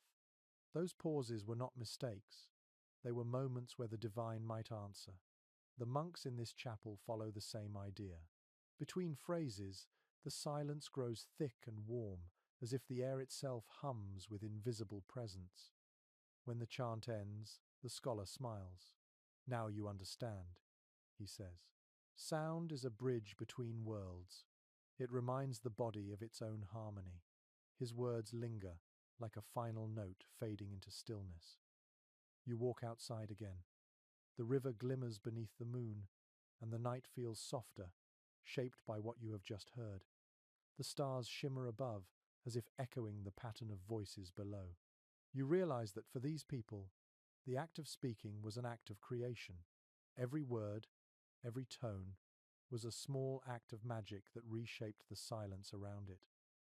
A parchment fragment from a forgotten library contains a line written in elegant Latin: "Speech is breath-given shape." The anonymous writer meant it as philosophy, but you think it could just as easily describe a spell. To breathe is to speak, and to speak is to touch the world. As you follow the river downstream, the chant continues in your memory, weaving itself through the rustle of leaves and the trickle of water. The night smells faintly of wet stone and smoke. You can almost believe that the stars themselves are singing, their music too vast and ancient for the human ear to fully catch. Before you fade into sleep, one last sound reaches you, the soft echo of your own breath joining that endless chorus. It feels like prayer, though you are not sure to whom it is addressed. Perhaps it does not matter. The world listens, as it always has. The river widens as dawn turns the horizon to pale rose. Mist curls above the water, rising like ghostly fingers that dissolve in the light. You follow the flow until it reaches a small wooden bridge. Beyond it stands a stone house surrounded by shelves of herbs drying in the morning sunday. Glass jars line the windowsills, filled with colorful liquids that catch the light like tiny suns. Inside you hear the gentle clatter of spoons, the bubbling of water, and the murmur of quiet voices. This is the workshop of a medieval physician, though much of what he does would look to you like magic. The air smells of rosemary, vinegar, and crushed petals. He moves briskly between tables, his robe tied up at the waist, his hands stained from grinding powders. On one wall hangs a chart of the human body, sketched in black ink and annotated with the names of planets. To him, medicine and astrology are inseparable. Documents from the 14th century show that most medieval doctors relied on astrology to diagnose illness. The belief was simple. The human body reflected the cosmos, and the stars influenced the balance of its humors: blood, phlegm, yellow bile, and black bile. If Mars dominated a patient's chart, the cause was heat and aggression. If the moon reigned, the body held too much moisture. Physicians checked the heavens before prescribing remedies. Even the timing of bloodletting depended on the position of the moon. The doctor greets you with a tired smile. "You look healthy," he says. "But tell me, how do you sleep?" His question feels oddly familiar. When you hesitate, he nods knowingly. Too much thinking, too little grounding. Saturn sits too heavily on you. He pulls a small wooden box from a shelf and opens it. Inside lie pieces of amber, a feather, and dried mint leaves. "These will ease your dreams," he assures you. You sense that his confidence is as important as his medicine. A letter written by a Parisian student of medicine mentions that every physician kept a personal book of stars. These were handwritten calendars showing the best days for healing, fasting, or even setting broken bones. The charts were often illuminated with small suns and moons drawn in gold ink, their beauty lending credibility to their science. The student admitted that he trusted them more than the words of his professors. A curious story from England describes a surgeon who refused to treat a nobleman's wound until Jupiter rose in the east. When asked why, he said the stars favored growth that day.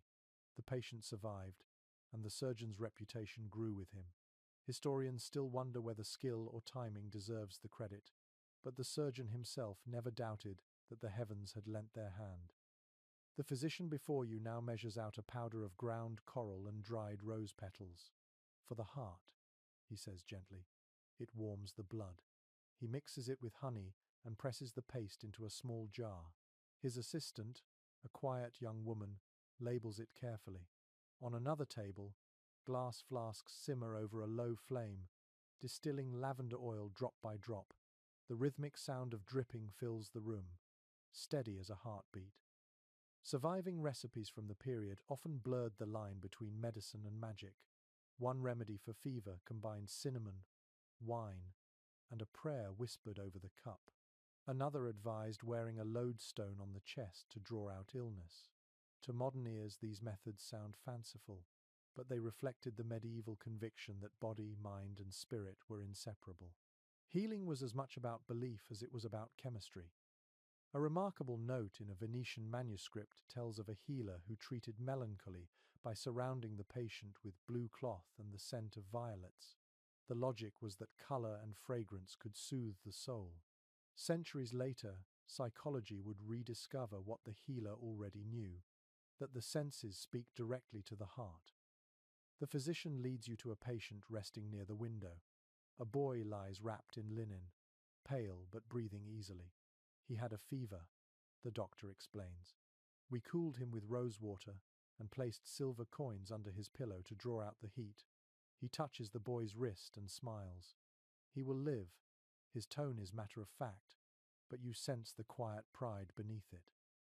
There is an ongoing debate among modern historians about how effective medieval medicine truly was. Some call it blind superstition, others a foundation for later science. Perhaps both are right. What is clear is that the physicians of this age believed deeply in harmony, the idea that healing meant restoring balance, whether in the body, the stars, or the soul. That belief alone must have eased countless hearts. The doctor wipes his hands and gestures toward a shelf of instruments. Bronze scalpels, glass syringes, tiny hammers for testing reflexes. Each tool is beautiful in its craftsmanship, almost ceremonial. These are my relics, he says with a faint grin. But the best cure is always time. He opens a window, letting in a rush of cool air that carries the scent of damp earth and crushed herbs. A curious account from a monastery infirmary mentions a physician who read psalms aloud during surgery, timing his incisions to the rhythm of the verses. He believed that steady prayer kept his hand from trembling. The record notes that his patients rarely died, though the monks attributed it to divine grace. You wonder if rhythm itself was the secret, a kind of quiet focus disguised as devotion. The boy stirs and murmurs something in his sleep.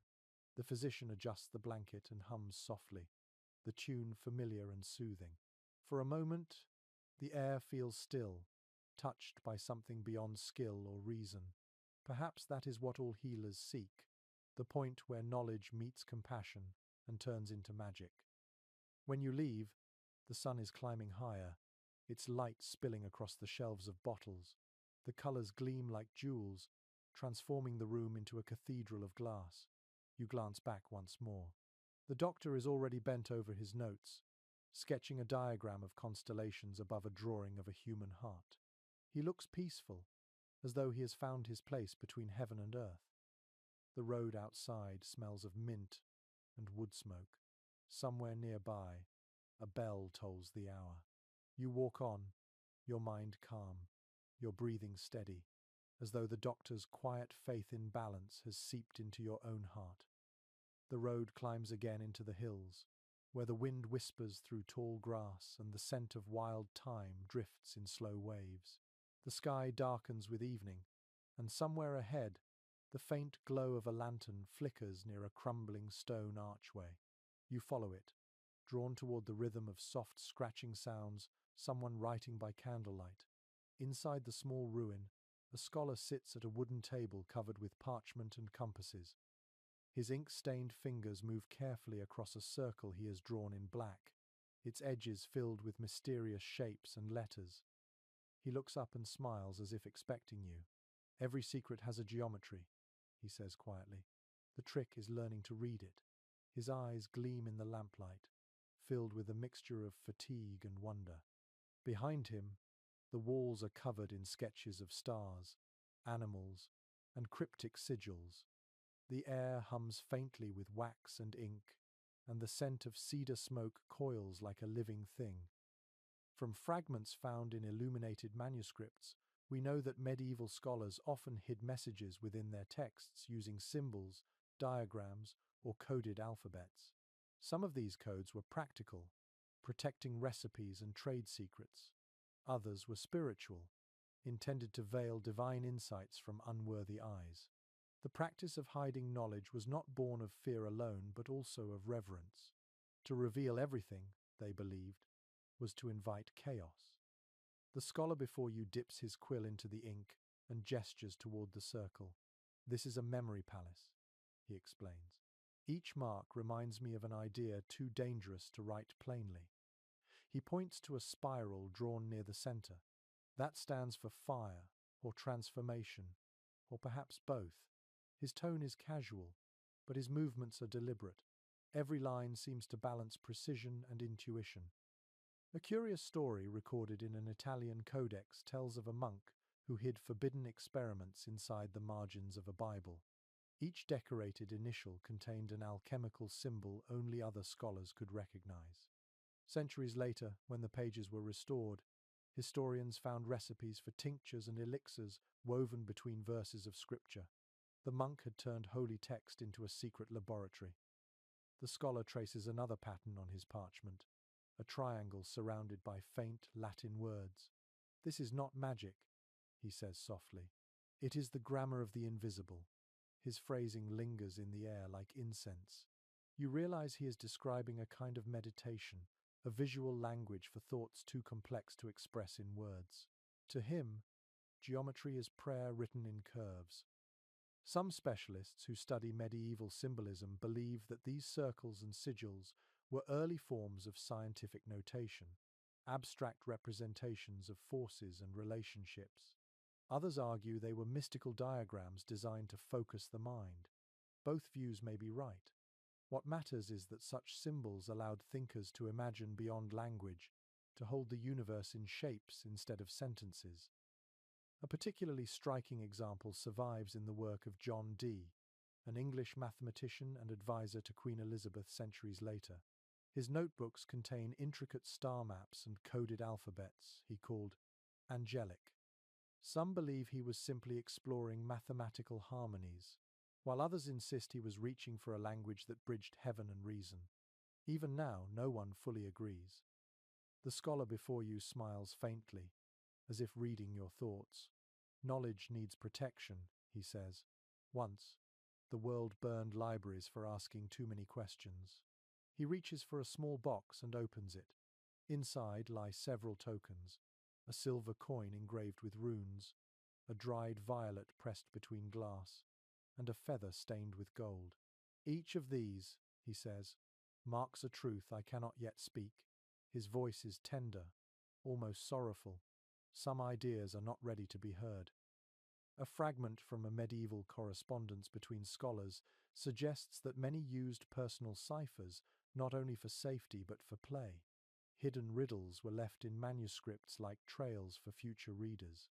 One marginal note reads, "He who deciphers me shall share my laughter."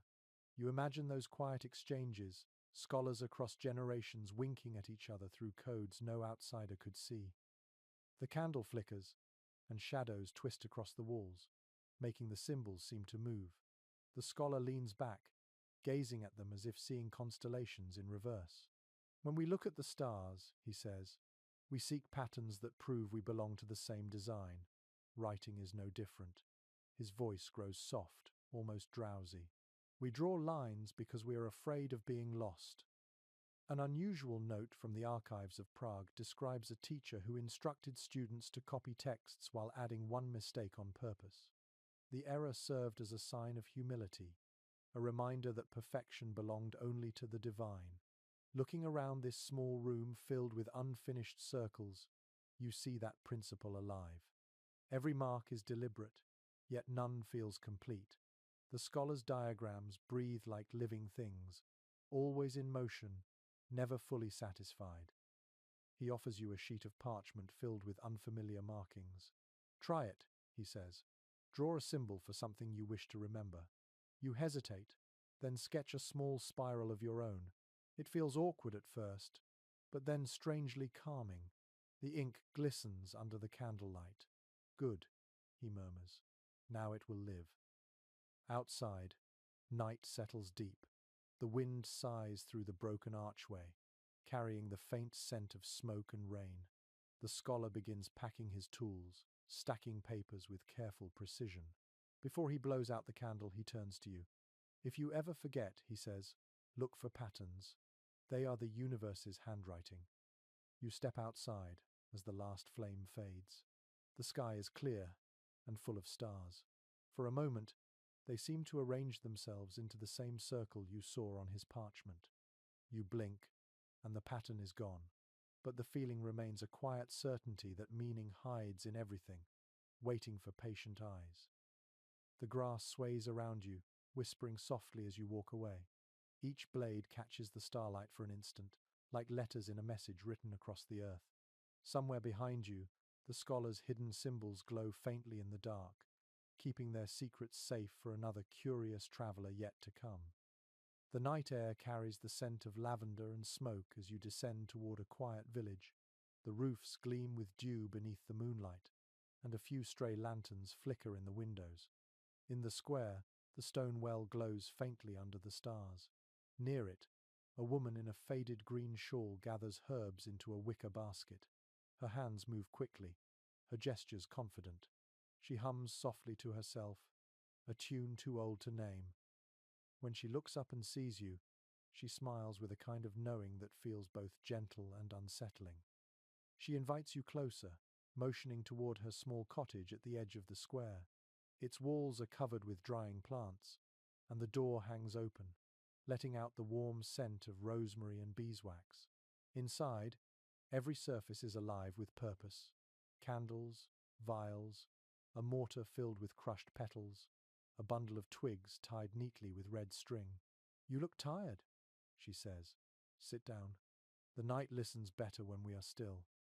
Records from rural England and France describe such women as cunning folk, healers and midwives who worked on the fringes of both medicine and mystery. They knew the language of plants, the moods of weather, and the ways of birth and death. In villages where doctors were rare and priests too far away, these women filled the space between body and spirit. To many they were a blessing, to others, a danger that the church never quite knew how to name. The woman takes a small clay cup and fills it with steaming liquid. The smell is earthy, tinged with mint and something sharper. "For clarity," she says, "and for courage." You drink, and the warmth settles into your chest. She nods, pleased. It's always better to meet the night halfway. A curious account from a 15th century trial mentions a woman accused of using moonlight water to heal fevers. She had left a bowl outside under the full moon, believing its light could cleanse impurities. When her patient recovered, the neighbors whispered that she had bargained with the sky. The records never say whether she was punished or spared, only that the fever never returned. The woman before you lights a small bundle of herbs in the fire. Smoke rises, soft and fragrant. She fans it gently with her hand. "Everything has its own breath," she explains. "You just have to listen to how it speaks." Her eyes gleam with calm conviction. You watch as she tosses dried sage into the flames, then sprinkles salt around the hearth.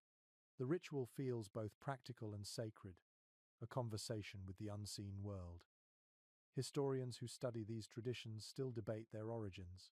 Some trace them back to pre-Christian fertility rites. Others see them as remnants of early herbal medicine disguised in superstition. It is possible that both are true. Knowledge often survives by changing its clothes, slipping quietly through generations. Whatever its source, the wisdom of these women endured because it worked, or at least because it gave comfort when nothing else could. The woman takes down a small wooden box from a shelf. Inside are charms of every shape: feathers, shells, bits of bone, scraps of cloth tied with string. She lifts one, a small pouch filled with salt and lavender. "This one is for peace in the home," she says. Another holds a sprig of rowan and a piece of iron. "This drives away envy."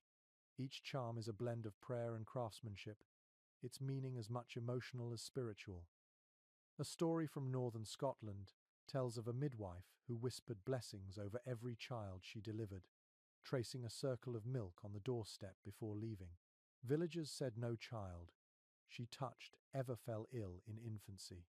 Years later, her name was still spoken with gratitude, though no one could agree whether she was saintly or suspicious.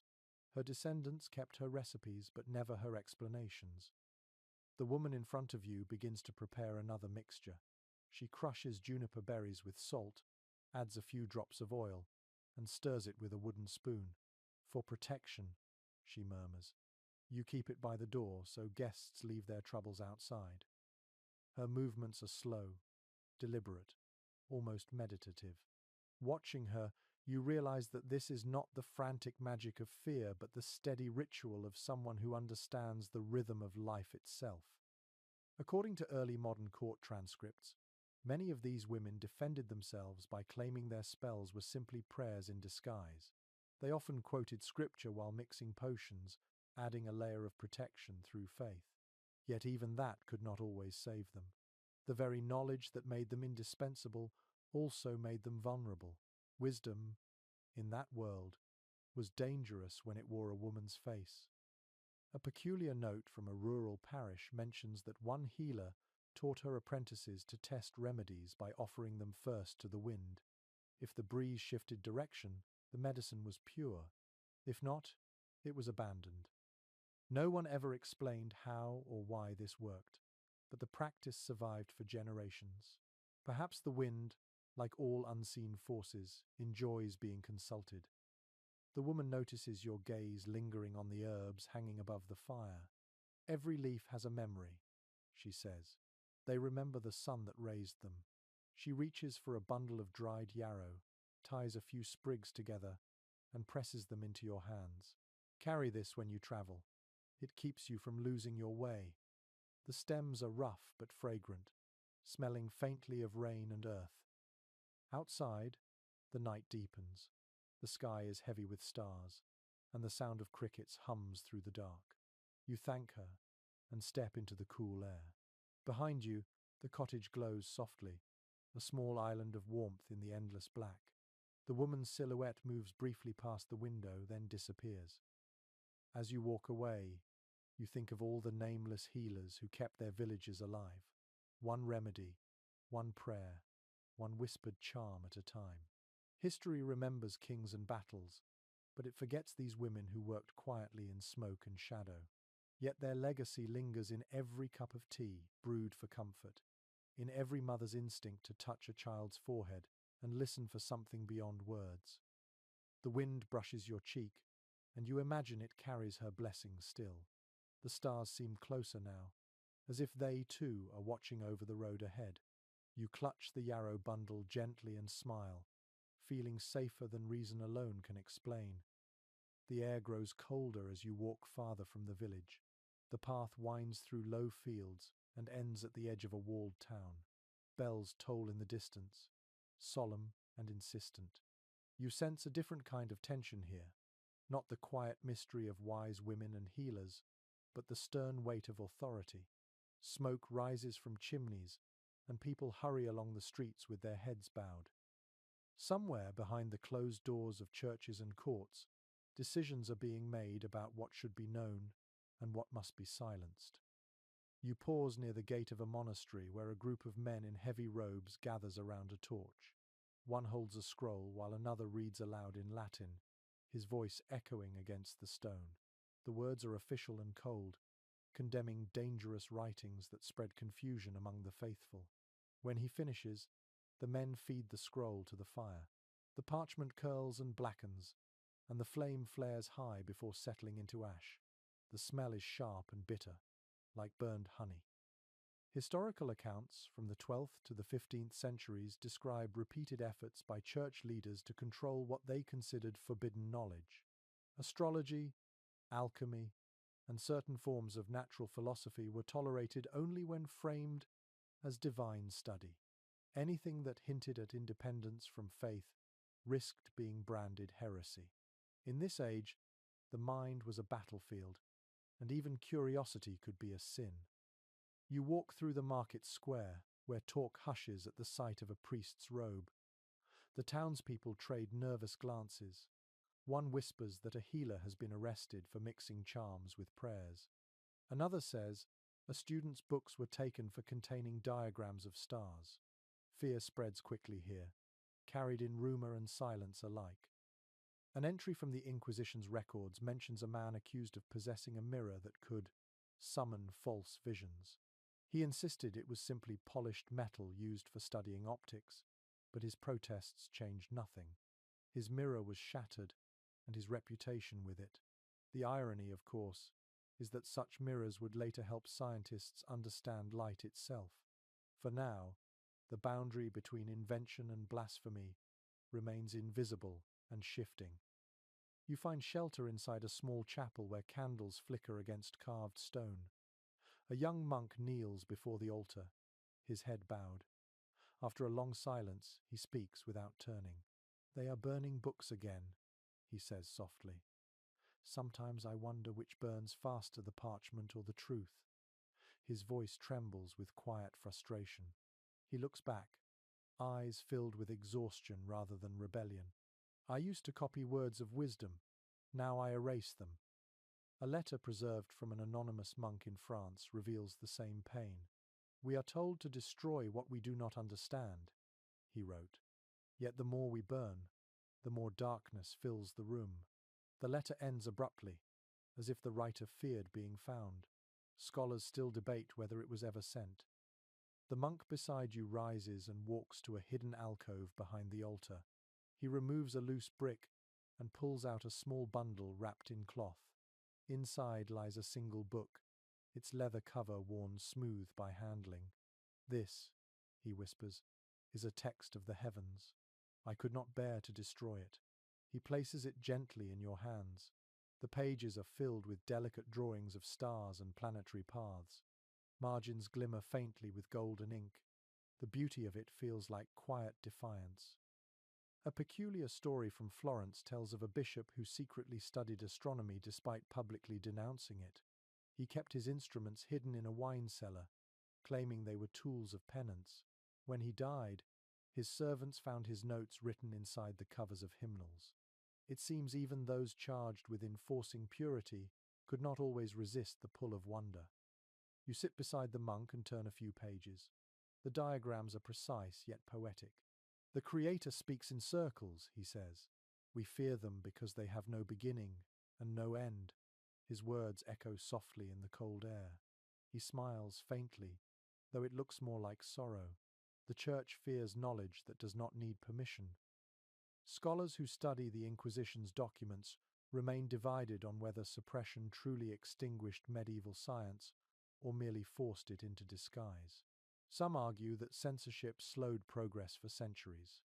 Others claim it sharpened the minds of thinkers who learned to speak in code. In either case, truth survived by whispering instead of shouting. The monk places the book back behind the brick. "If they find this," he murmurs, "they will call it the work of demons. But I believe God hides in the patterns they fear." He turns toward the altar and lights a candle. Perhaps light and fire are not so different. Both reveal, both destroy. The flame reflects in his eyes, steady and resigned. A small chronicle from Prague describes a group of scholars who met secretly in a wine cellar to discuss the forbidden books of Aristotle. They disguised their meetings as choir practice, singing coded hymns that matched the rhythm of philosophical arguments. Their courage was quiet, but enduring. Many of the ideas they protected would later resurface during the Renaissance, long after the names of their persecutors were forgotten. Outside the chapel, the bells ring again. The town prepares for another sermon against superstition. Smoke still rises from the square, curling into the sky like a second prayer. You step into the street and feel the cold wind rush past your face. For a moment, it smells faintly of ash and parchment. The stars above flicker faintly through the haze.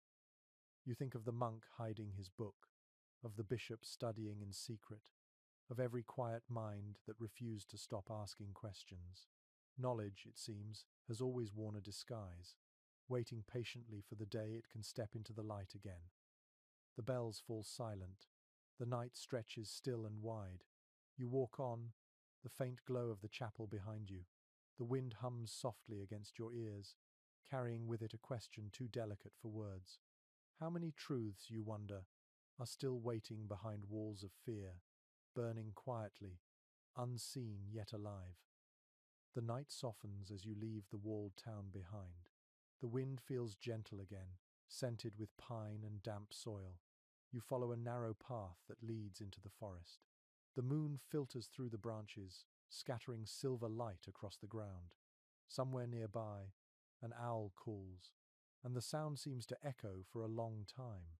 You walk quietly, feeling the stillness press around you like a dream. Then, faintly at first, you hear singing.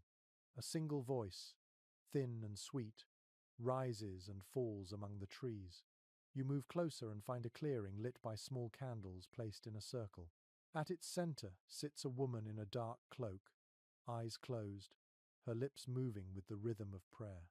Around her, symbols are drawn in ash, and a bowl of water reflects the moonlight. When she opens her eyes, she smiles. "Do not fear," she says softly. The forest listens. Her face is lined with years, yet her expression carries serenity. You notice a rosary around her wrist. Though her words sound older than any scripture, she motions for you to sit beside her. "Dreams are windows," she whispers. "Sometimes they open, sometimes they call." The air around her feels charged, not frightening, but thick with possibility, like the moment before rain. Accounts from the Middle Ages describe people who claim to see visions in dreams or hear voices of saints and angels. These experiences were often celebrated when they confirmed doctrine, but feared when they did not. Some dreamers were called prophets, others witches. The difference usually depended on who was listening. The woman pours a few drops of oil into the bowl, watching the ripples. "A dream is a conversation," she says. "The spirit speaks in symbols because plain words would break us." Her tone is calm, almost instructive, as if she has said this 1,000 times. The reflection in the water shifts, showing the moon's face trembling on the surface. You realize she is waiting for you to see something too. One curious record from a monastery in Saxony tells of a nun who dreamed of a flaming wheel spinning in the sky. Her vision was copied by her abbess and circulated among scholars. Some called it divine revelation. Others called it fever. Centuries later, historians would identify her as Hildegard of Bingen, a visionary whose writings merged theology, science, and art into something the age could barely comprehend. She saw the cosmos as one living organism, and her dreams became maps of creation. The woman beside you hums softly, eyes half closed. "Sometimes spirits come as colors," she murmurs. "Blue means truth, green means healing, red warns of danger." Her fingers trace slow circles in the air. "But beware of white without warmth. That is emptiness pretending to be light." Her wisdom sounds poetic, yet carries an edge of warning. You wonder how many nights she has spent here listening to the forest breathe. Scholars of medieval mysticism still discuss whether such experiences were psychological, divine, or something in between. To the people of that time, the soul was not confined to the body. It could wander in sleep, meeting angels, ancestors, or fragments of its own longing. Dream interpretation was both science and art, taught through symbols and tested by experience. A record from a healer's notebook found in southern France describes using dream rituals for guidance in illness. Patients were given herbs that induced calm sleep, then asked to recount their dreams upon waking. The healer would translate the images, snakes, rivers, birds, into treatments. If someone dreamed of drowning, it meant too much moisture in the body. If they dreamed of fire, fever was near. The language of the unconscious became a diagnostic tool long before psychology existed. The woman leans forward and dips her fingers into the water. She flicks a few drops toward the candles, which hiss softly. "Every dream burns a little," she says. "That is how it teaches." She looks up at you, her eyes reflecting the candlelight. "Tell me, what do you dream of most?" You hesitate, unsure how to answer. She smiles again. "Then listen closer. The soul repeats what the mind forgets." A strange chronicle from Norway recounts how a shepherd once dreamed of his village sinking beneath waves. He warned everyone, but they laughed. A week later, a flood destroyed half the valley. The story became a sermon about faith, but villagers remembered it as proof that dreams speak truth to those who dare to hear. The forest grows quieter. Even the wind seems to pause. The woman closes her eyes and begins to chant, a language you cannot recognize. The rhythm rises and falls like waves. The sound makes your heart slow. You find yourself breathing with her, your pulse sinking to the steady beat of her words. It feels like stepping into a current that has flowed for centuries. Historians have found descriptions of such chants written in the margins of manuscripts, often dismissed as nonsense syllables. Yet those sounds carried intention. They were meant to lull the body, to open the mind, to guide the dream. Perhaps they were ancient forms of hypnosis, or simply songs that taught stillness. Whatever their nature, they created a bridge between waking and wonder. The woman stops and opens her eyes. "It is enough," she says softly. "The night will speak when it is ready." She gathers her candles one by one, pressing each into the earth to extinguish it. When only the moonlight remains, she hands you a small stone from the bowl. "Keep this. It remembers what it has seen." The stone is smooth and cool, glimmering faintly with moisture. You stand, and she nods in farewell. "Dream kindly," she says, her voice already fading into the dark. As you leave the clearing, the forest feels alive with quiet voices, the whispers of leaves and wind weaving together into something almost intelligible. By the time you reach the edge of the woods, dawn is brushing the sky with grey light. The stone in your hand feels warm now, as if it carries the echo of the woman's chant. You close your fist around it and listen to your own heartbeat. For the first time in a long while, it feels perfectly in tune with the world. The forest thins as you step into a meadow drenched in sunlight. Dew glitters on the tall grass, and a soft breeze carries the smell of fresh earth and blooming heather. The world feels newly washed, its silence broken only by the chirping of distant birds. Ahead, a small workshop leans against the slope of a hill. The roof sags a little, and smoke curls gently from the chimney.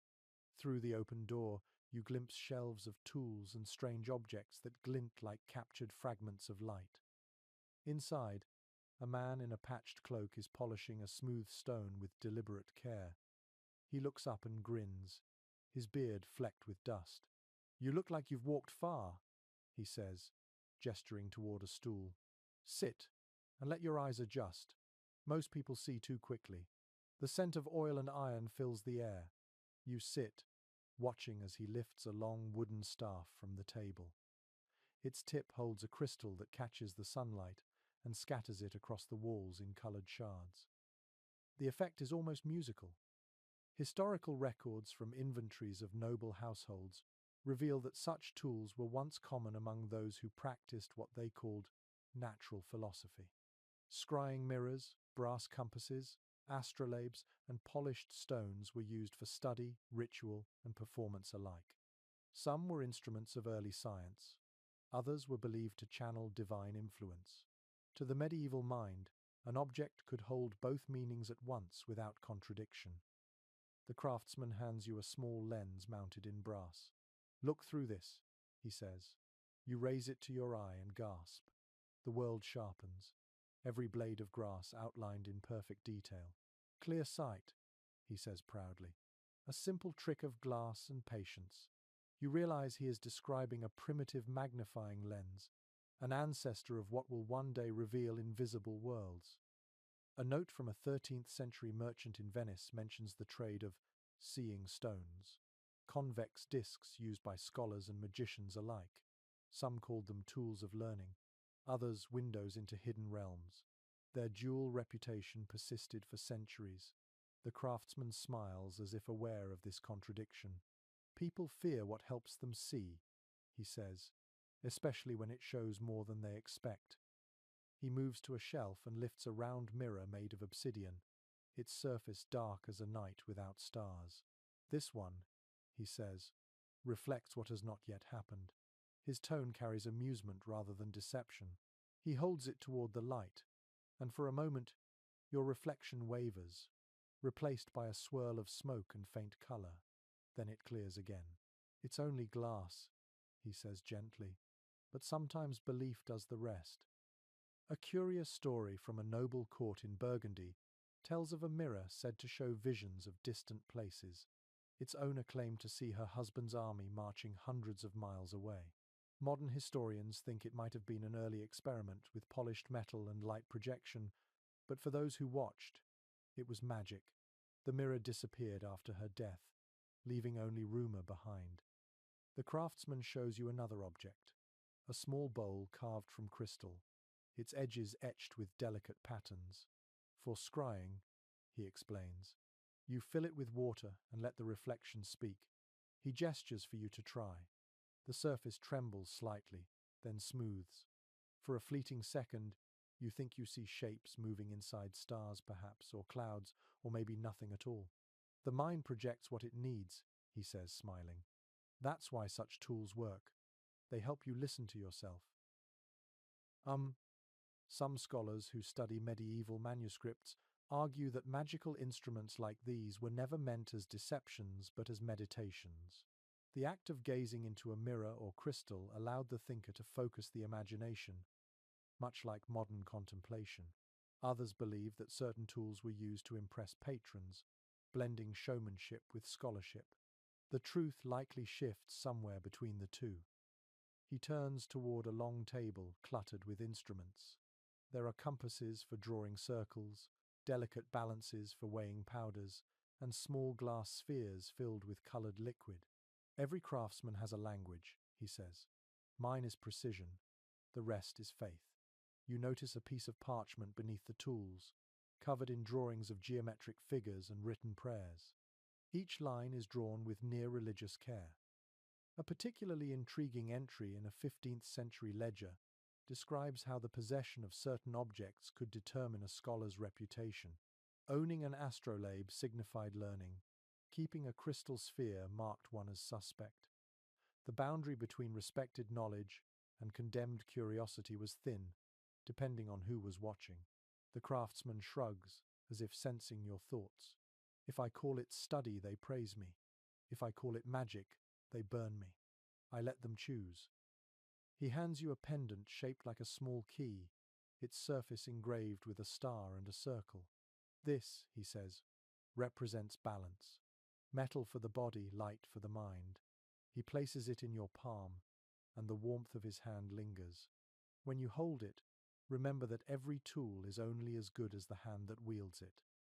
Outside, the afternoon sun slants through the open doorway, illuminating the room in a wash of gold. Dust motes drift through the air like tiny sparks. The craftsman lowers his head over his work again, humming softly. The sound of grinding stone mixes with the distant rustle of leaves. You realize he may never call himself a wizard, yet his tools, his patience, and his way of seeing the world all carry the same quiet power. One document from a London guild mentions that some artisans were known to inscribe blessings into their creations before selling them, whispering short verses or breathing over the metal to seal its harmony. Perhaps this craftsman does the same, not as superstition but as habit. You watch him polish a small glass sphere until it catches the sun and glows like a miniature dawn. You thank him and stand. He nods, still smiling, eyes focused on his work. Remember, he says, there is no difference between wonder and understanding, only depth. As you step outside, the meadow hums with insects and birdsong. You glance back once to see him silhouetted in the golden light, his hands steady over the glimmering tools. The sound of his file fades behind you, blending with the whisper of the grass. You carry the key in your pocket, its weight a small reminder that even simple instruments can open doors the mind has forgotten exist. The sun dips lower, washing the sky in shades of amber and soft rose. You follow a narrow path down into a valley where smoke curls lazily from chimneys and the faint hum of voices drifts across the fields. The smell of metal and ash reaches you before you see the building. It stands at the edge of the river, half workshop and half home, its windows glowing with the deep orange light of a furnace. Inside, someone is working late. You step through the open doorway and are met by a wave of heat. The air smells of burning charcoal, vinegar, and iron. Glass jars clutter the shelves, their contents swirling in strange colors: red, green, and deep indigo. At a long table near the fire, a young man bends over a glass vessel filled with liquid that shimmers faintly like melted silver. His hair is singed at the edges, his sleeves rolled to the elbow, He glances up and grins, as if happy to have company. Careful, he says cheerfully. Some of these experiments prefer silence. You take a cautious step closer. He is clearly an apprentice, young but focused, his hands moving with the rhythm of someone who has repeated these motions many times. Around him, the workshop looks both chaotic and sacred tools scattered, papers weighted with stones, a cracked crucible glowing faintly in the fire. Records from late medieval guilds describe such apprenticeships in detail. Alchemists rarely worked alone. They trained younger students to manage heat, grind minerals, and watch for subtle changes in color. The work was as much discipline as discovery, requiring patience that could test even the calmest spirit. A single experiment might take weeks, and one mistake could undo months of labor. The apprentice lifts a thin rod of glass and swirls it gently in the liquid. "I'm not after gold," he explains. "I'm after understanding." His eyes gleam with a mixture of pride and exhaustion. "But if it turns to gold by accident, I won't complain." His tone carries a touch of humor, but you can sense the sincerity beneath it. Every experiment here is a prayer to the logic of transformation. From a dusty shelf, he pulls down an old notebook. Its pages are filled with drawings of furnaces, diagrams of celestial movements, and long notes written in uneven Latin. "My master says there is no real difference between a metal changing color and a soul learning patience," he says quietly. "Both require heat." He looks toward the furnace, where the flame burns white at the center, and both can fail. A surviving letter from a German alchemist to his student expresses the same lesson. "You must learn to wait for the fire to teach you. Impatience is the only impurity." The letter ends with the phrase, "Even failure refines." You imagine how many sleepless nights such advice has soothed through the centuries.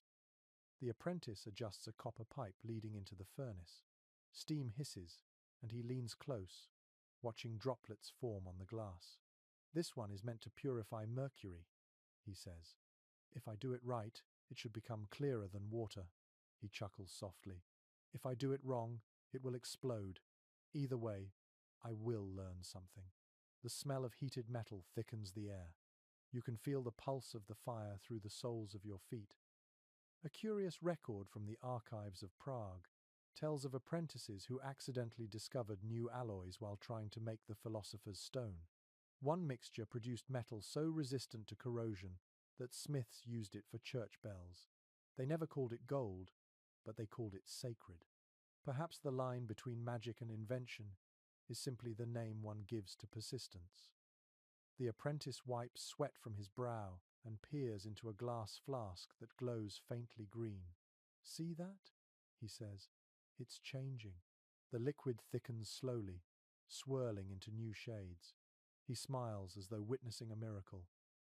"Color tells the story," he explains. "Every hue is a word in the language of transformation."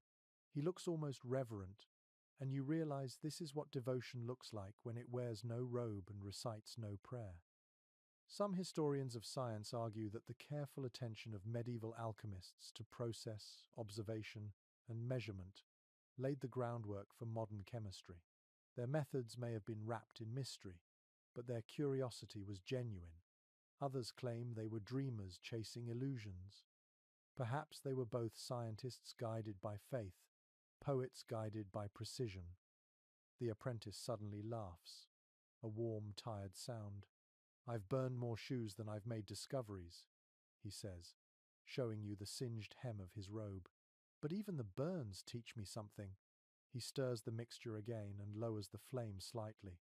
"My master says the secret of alchemy is simple: patience and error, repeated until enlightenment accidentally happens." A fragment of a student's diary from Florence describes a similar scene. The master spoke little, it reads, but his eyes shone when the metal glowed. "I thought I saw faith itself in that light." You understand now that this craft is as much meditation as experiment. The rhythm of the furnace replaces the rhythm of prayer.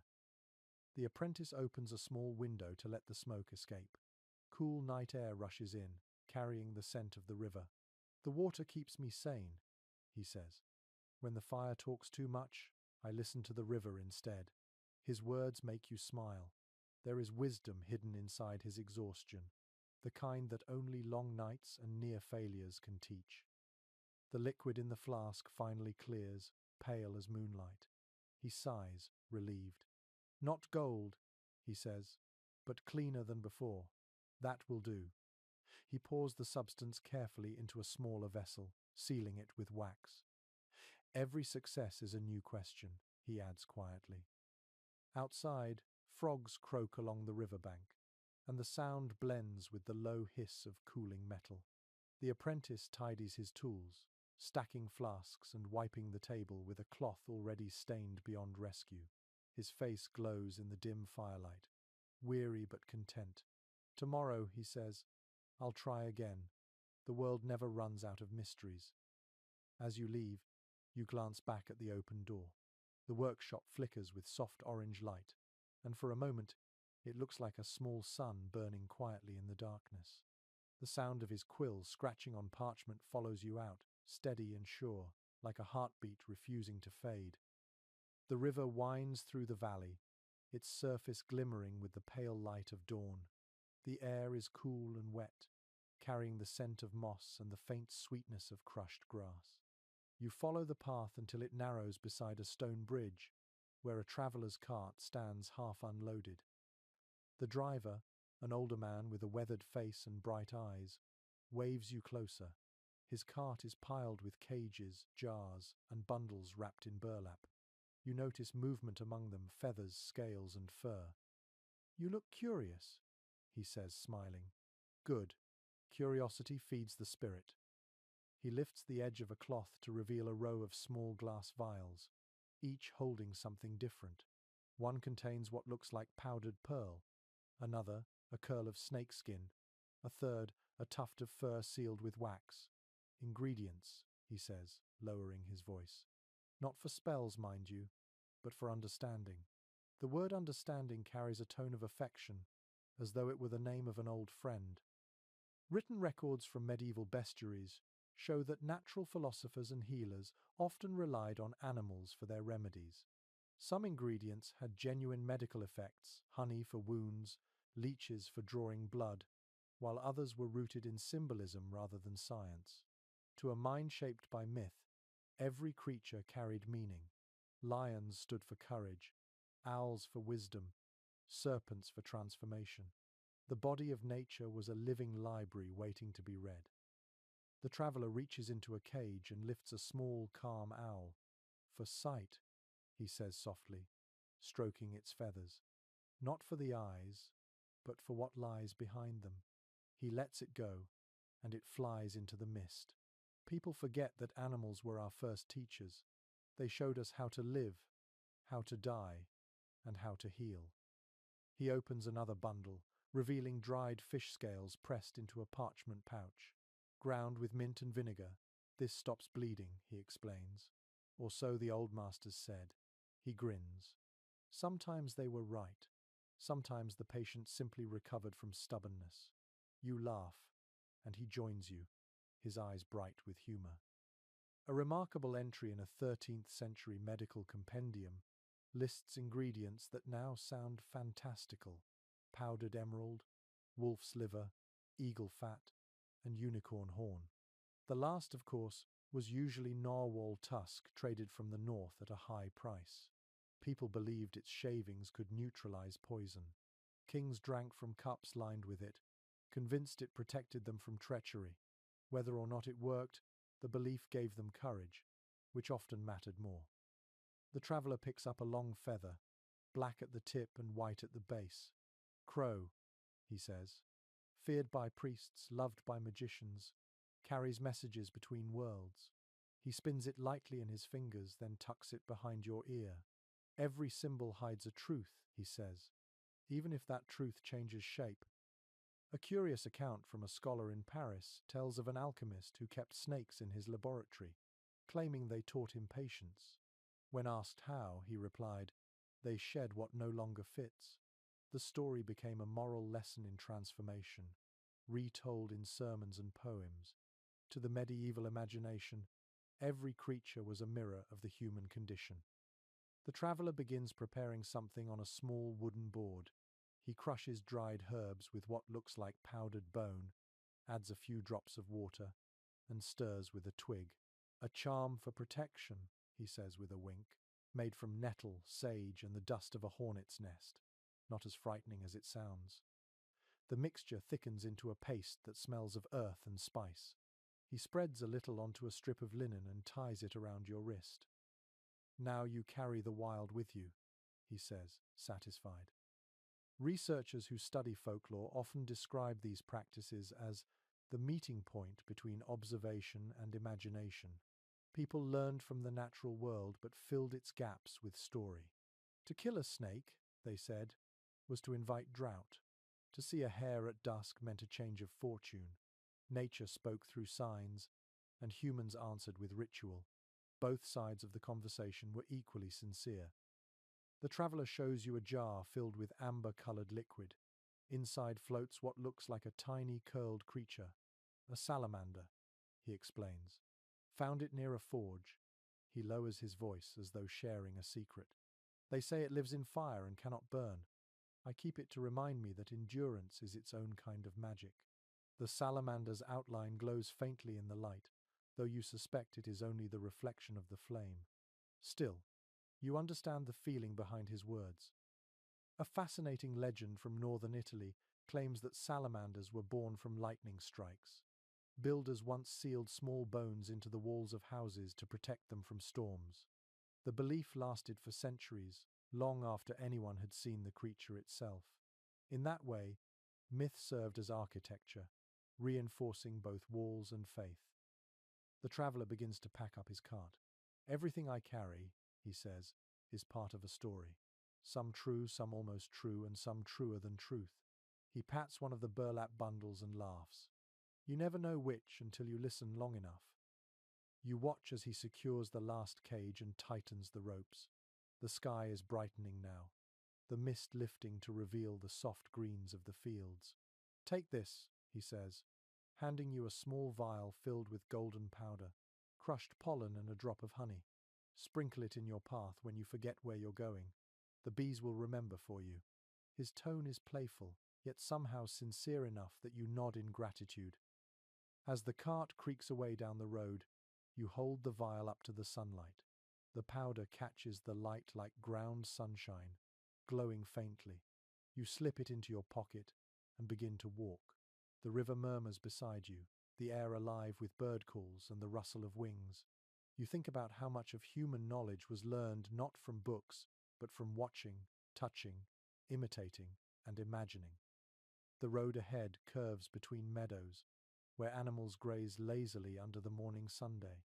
You breathe deeply, feeling the warmth on your face. Somewhere far behind you, the traveler whistles a tune that sounds like laughter turned into melody.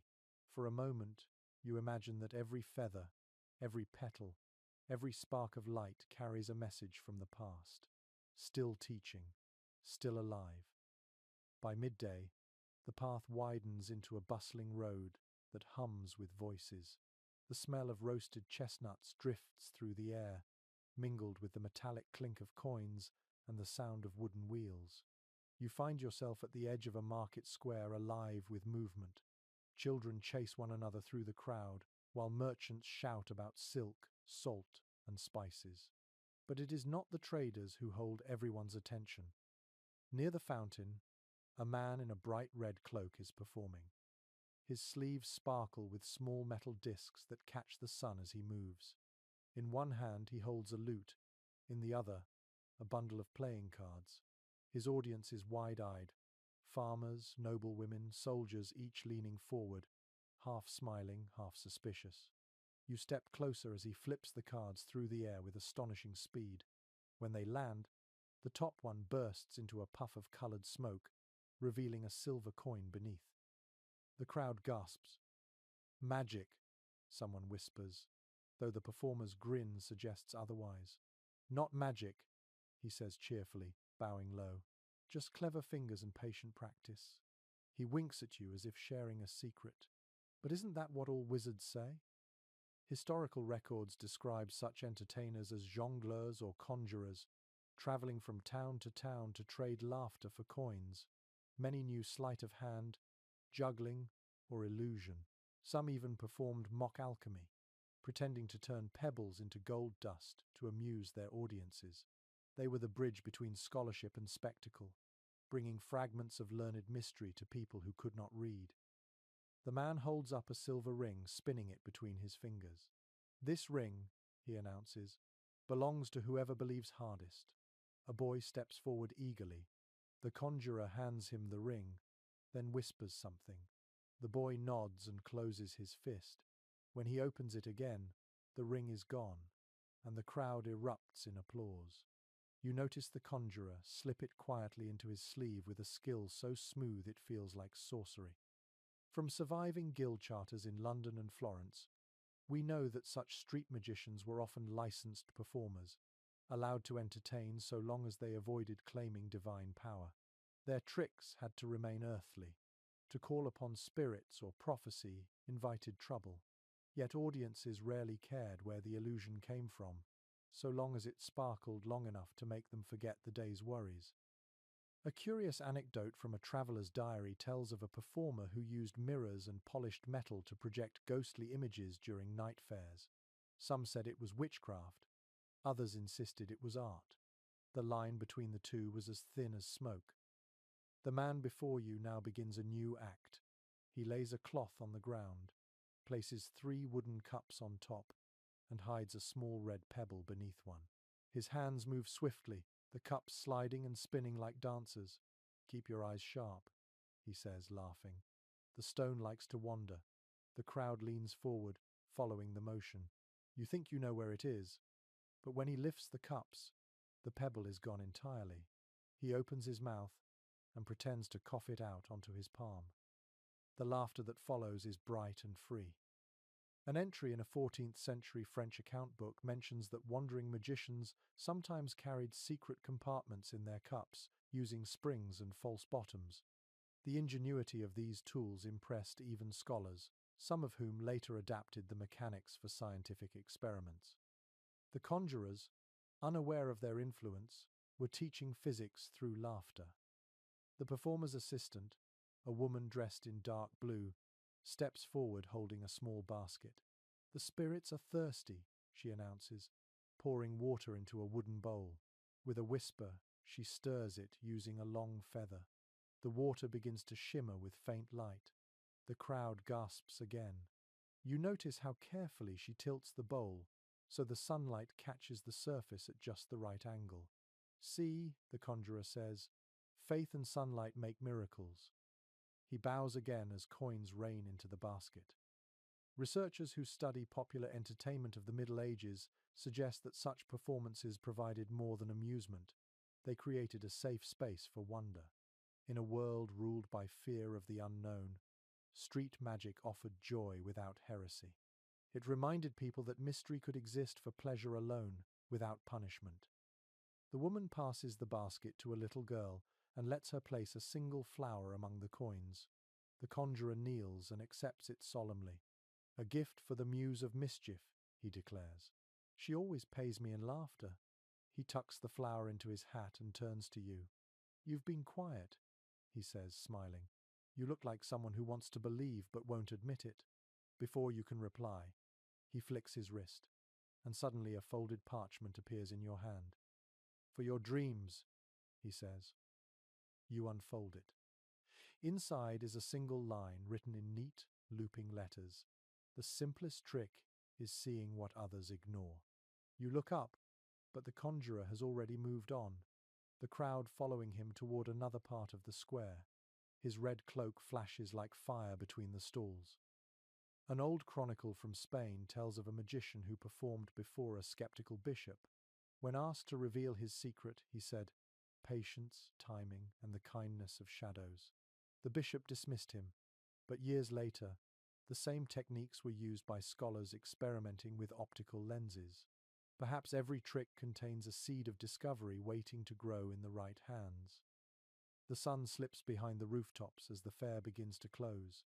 Vendors pack their goods, and the laughter fades into soft chatter. You walk toward the fountain, hearing the last notes of a lute carried by the wind. The parchment in your hand glows faintly in the fading light, its message simple but profound. You fold it carefully and tuck it into your pocket. As you leave the square, the night gathers around you. Somewhere behind, the conjurer's voice rises one last time. What is magic, my friends, if not hope, made visible? The crowd cheers, and for a moment, you feel that he is right. The moon climbs high as you travel again, its light silvering the tops of the trees. The air grows cooler, and the night hums with quiet. You follow the path through open fields until you see a faint glow in the distance, brighter than a campfire, steadier than torchlight. As you draw closer, you realize it is not a village but a solitary tower. Its walls are pale stone, smooth and seamless, and light seeps through narrow windows like molten gold. Inside, someone is awake, working through the long hours of darkness. The door creaks open at your touch, and a wave of warmth greets you. The interior smells of ash, salt, and beeswax. Every surface is covered with books, flasks, and copper instruments. At the center of it all stands a man in a robe of deep brown, his hands steady as he grinds a powder into fine dust. He looks up briefly, eyes bright but calm. "You are just in time," he says. "I have almost finished the mixture." On the table lies a large open manuscript, its ink glinting faintly. You glance at the title written in neat Latin script, De Lapide Philosophorum, the Book of the Philosopher's Stone. The phrase stirs something ancient inside you. Countless seekers have dreamed of that elusive substance said to transform base metals into gold and grant eternal life. For centuries, it has hovered between metaphor and miracle. Historical accounts of alchemy show that the search for the philosopher's stone was as spiritual as it was physical. Practitioners believed that matter mirrored the soul. To purify one was to refine the other. Gold represented perfection, but the true treasure was enlightenment. Those who sought the stone were chasing not wealth but harmony, a unity between human and divine. The alchemist pours the powdered mixture into a crucible and stirs it with a long metal rod. The contents shimmer pale red in the firelight. "This recipe," he explains softly, "is not mine. It has been copied and changed for generations. Some call it nonsense. I call it prayer." His voice carries no arrogance, only patience. You notice his hands tremble slightly as he adjusts the flame beneath the vessel. An ancient document attributed to Hermes Trismegistus speaks of the prima materia, the first substance from which all things are made. Medieval thinkers reinterpreted this idea, believing that hidden within all matter was a spark of divine perfection waiting to be awakened. The alchemist nods toward his furnace. "We seek the same fire that built the stars," he says, "only smaller and inside ourselves." A peculiar story from a 17th century alchemist's journal tells of a master who claimed to create a single grain of red powder that could transmute lead into gold. He never revealed the process and died soon after. Some say his success killed him. Others think the story was allegory, describing the transformation of wisdom rather than metal. Either way, the idea of perfection that could be held in the hand never lost its hold on the imagination. The man in front of you removes the crucible from the fire and sets it carefully on a stone slab. The mixture cools and hardens, its color deepening into amber. He studies it silently, the flames flickering across his face. "Most fail because they think the stone is outside themselves," he says quietly. "It is not. The metals teach us patience, not immortality." He opens a drawer and removes a tiny vial filled with golden dust. "This," he says, "is all I have ever made that comes close." He shakes it gently, and the dust glows faintly in the candlelight.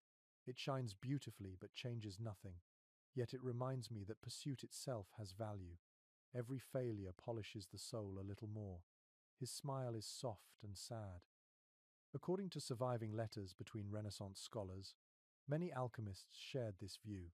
They wrote of their laboratories as sacred spaces, where science and meditation became one act. Some described their furnaces as altars, and their experiments as confessions. In their solitude, they believed that even the smallest success carried a message from the divine. The alchemist turns a few pages in his book.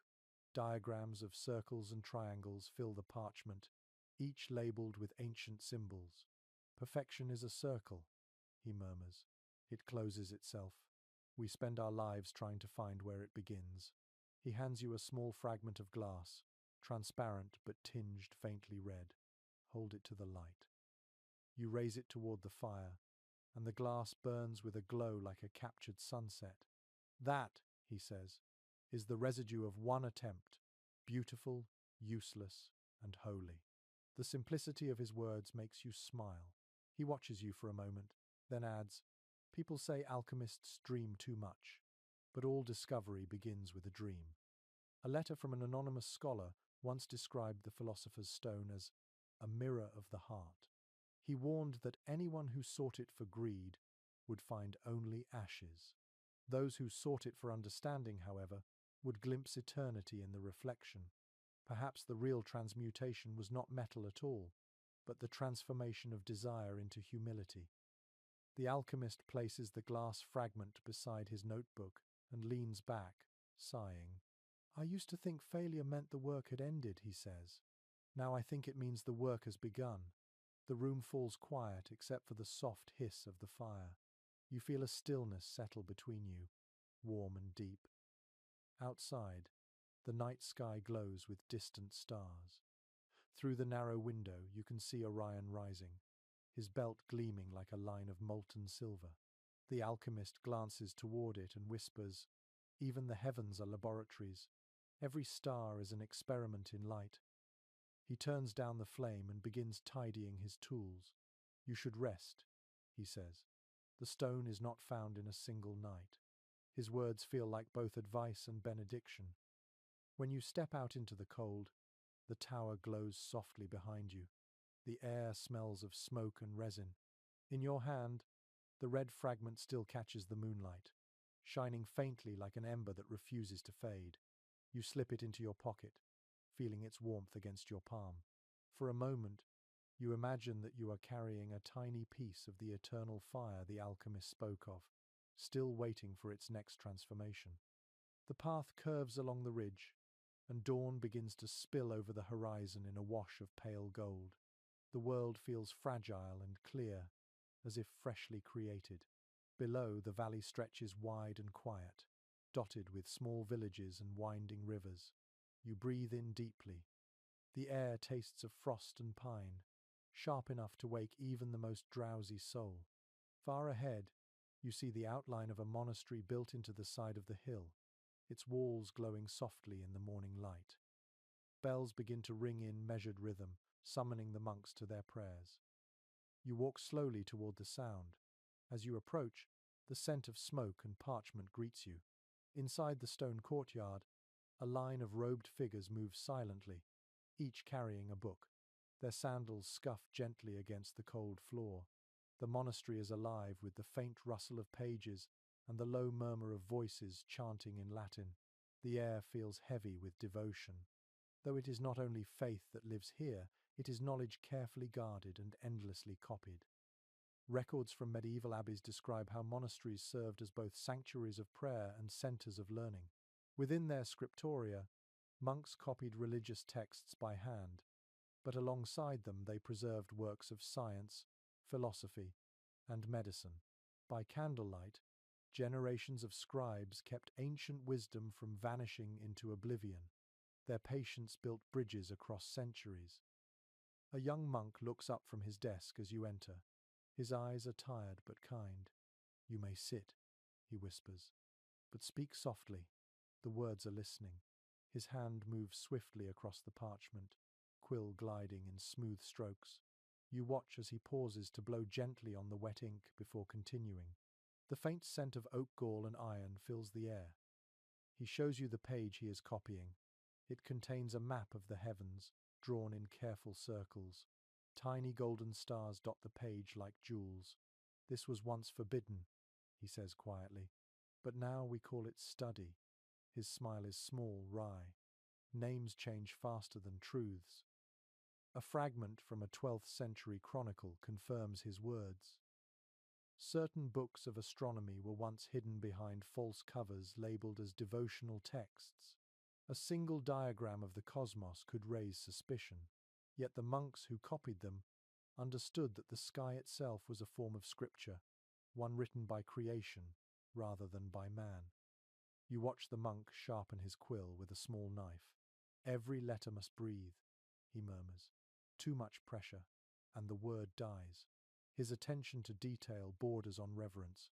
Around him, other scribes work in silence, their faces illuminated by flickering light. The sound of scratching quills fills the room like rain on dry leaves. A curious detail from the records of the Abbey of Cluny notes that some monks believed copying sacred texts purified the soul. Every mistake was confessed, every correction an act of humility. They called their desks altars of ink. It is easy to imagine the same devotion here, each page a prayer written through patience. The young monk gestures toward a shelf of finished manuscripts. Their covers are bound in leather, embossed with symbols of vines and stars. We send them to distant places, he says. Some go to kings, others to scholars, but most are read only by the next generation of monks. We copy not for fame, but for continuity. His eyes soften. The world forgets easily. Ink remembers. An entry from an old abbot's journal tells of nights spent arguing whether preserving pagan wisdom was sin or service. One monk insisted that even the words of non-believers could glorify God by revealing his creation. Another disagreed, calling such curiosity temptation. The argument ended not with a verdict, but with more copying. Debate itself became part of devotion. The monk beside you sighs softly. Sometimes I wonder if we are saving knowledge or burying it. His voice carries a quiet sadness. Books should speak, but ours mostly sleep. He dips his quill again and writes in small, steady letters, each one immaculate. Still, it is better to keep silence than to let memory die. Some historians argue that the monastic scribes of Europe unintentionally laid the foundation for the scientific revolution. By preserving texts from Greece, Rome, and the Islamic world, they passed knowledge forward to a time ready to question it again. Others claim they were simply caretakers, not innovators. Yet without their patience, the chain of human thought would have broken long ago. You move closer to the window, where the early sunlight spills across a row of books.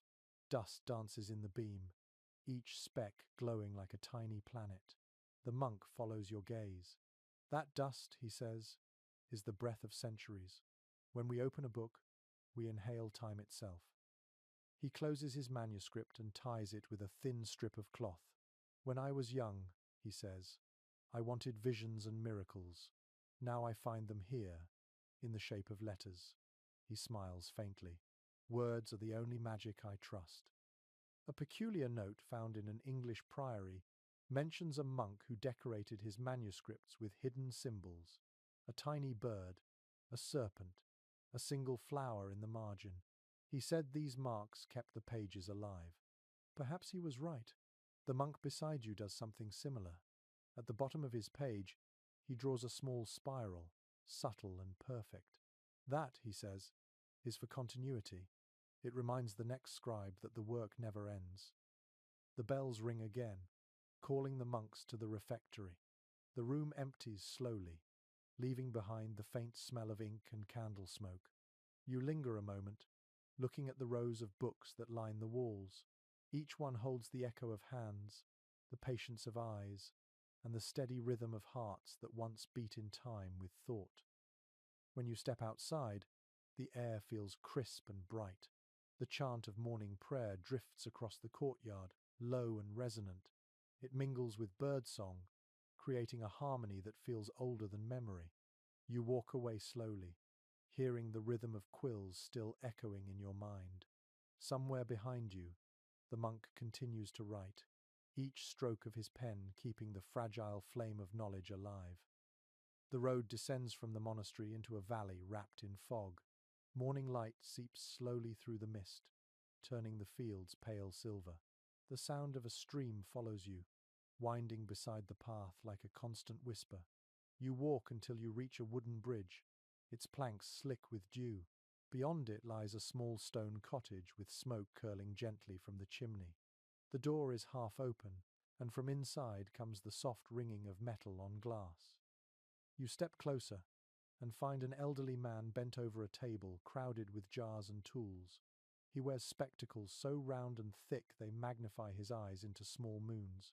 When he notices you, he chuckles quietly. "Careful where you stand," he says. "Light has a habit of escaping when you're not looking."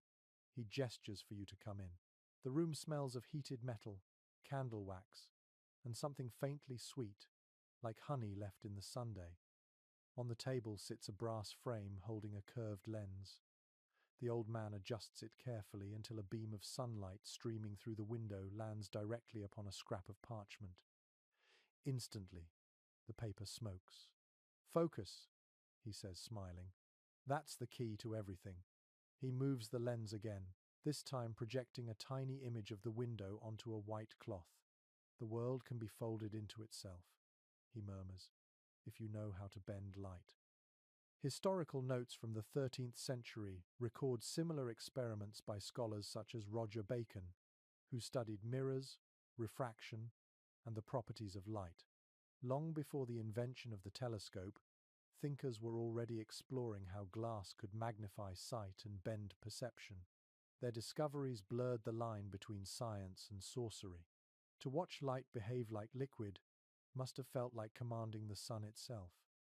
The man picks up a small mirror polished to a flawless shine. "This," he says softly, "is my favorite instrument. Mirrors tell the truth, but only if you ask the right question." He angles it toward the window, filling the room with moving patterns of reflected light. The beams ripple like living things dancing across the ceiling. "People think I chase visions," he says. "Really, I chase patience." A curious note from a Venetian craftsman's diary describes how early opticians learned to grind lenses for spectacles. The process was slow and required both strength and tenderness. Each imperfection changed the way the world looked. Those who mastered the craft were sometimes accused of unnatural power. After all, to correct the weakness of human sight was to meddle with what many believed divine. The old man adjusts another device on his table, a darkened glass sphere filled with water. The sunlight passes through it, casting a rainbow onto the wall. "Every color hides a lesson," he explains. "Red teaches courage, blue teaches calm. Together they remind us that truth is never a single shade." He smiles, clearly amused by his own philosophy. Some scholars have argued that medieval experiments with prisms and lenses marked the first steps toward modern optics. Others insist that their purpose was still mystical rather than scientific, aimed at understanding divine illumination. In truth, both motives often lived side by side. Curiosity, like light, refuses to stay in one shape for long. He sets aside the glass sphere and brings out a small wooden box. Inside lies what looks like a tiny model of the cosmos, concentric rings of brass, each etched with delicate markings. "An armillary sphere," he says proudly, "a map of the heavens small enough to fit in the palm." He turns the rings, and they click softly as they rotate. "I made this when I was young. It taught me how much of the world is motion pretending to be stillness."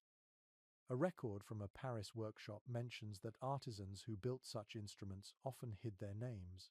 Their designs were used by scholars and astrologers alike, yet their craftsmanship remained anonymous. For them, creation itself was the reward.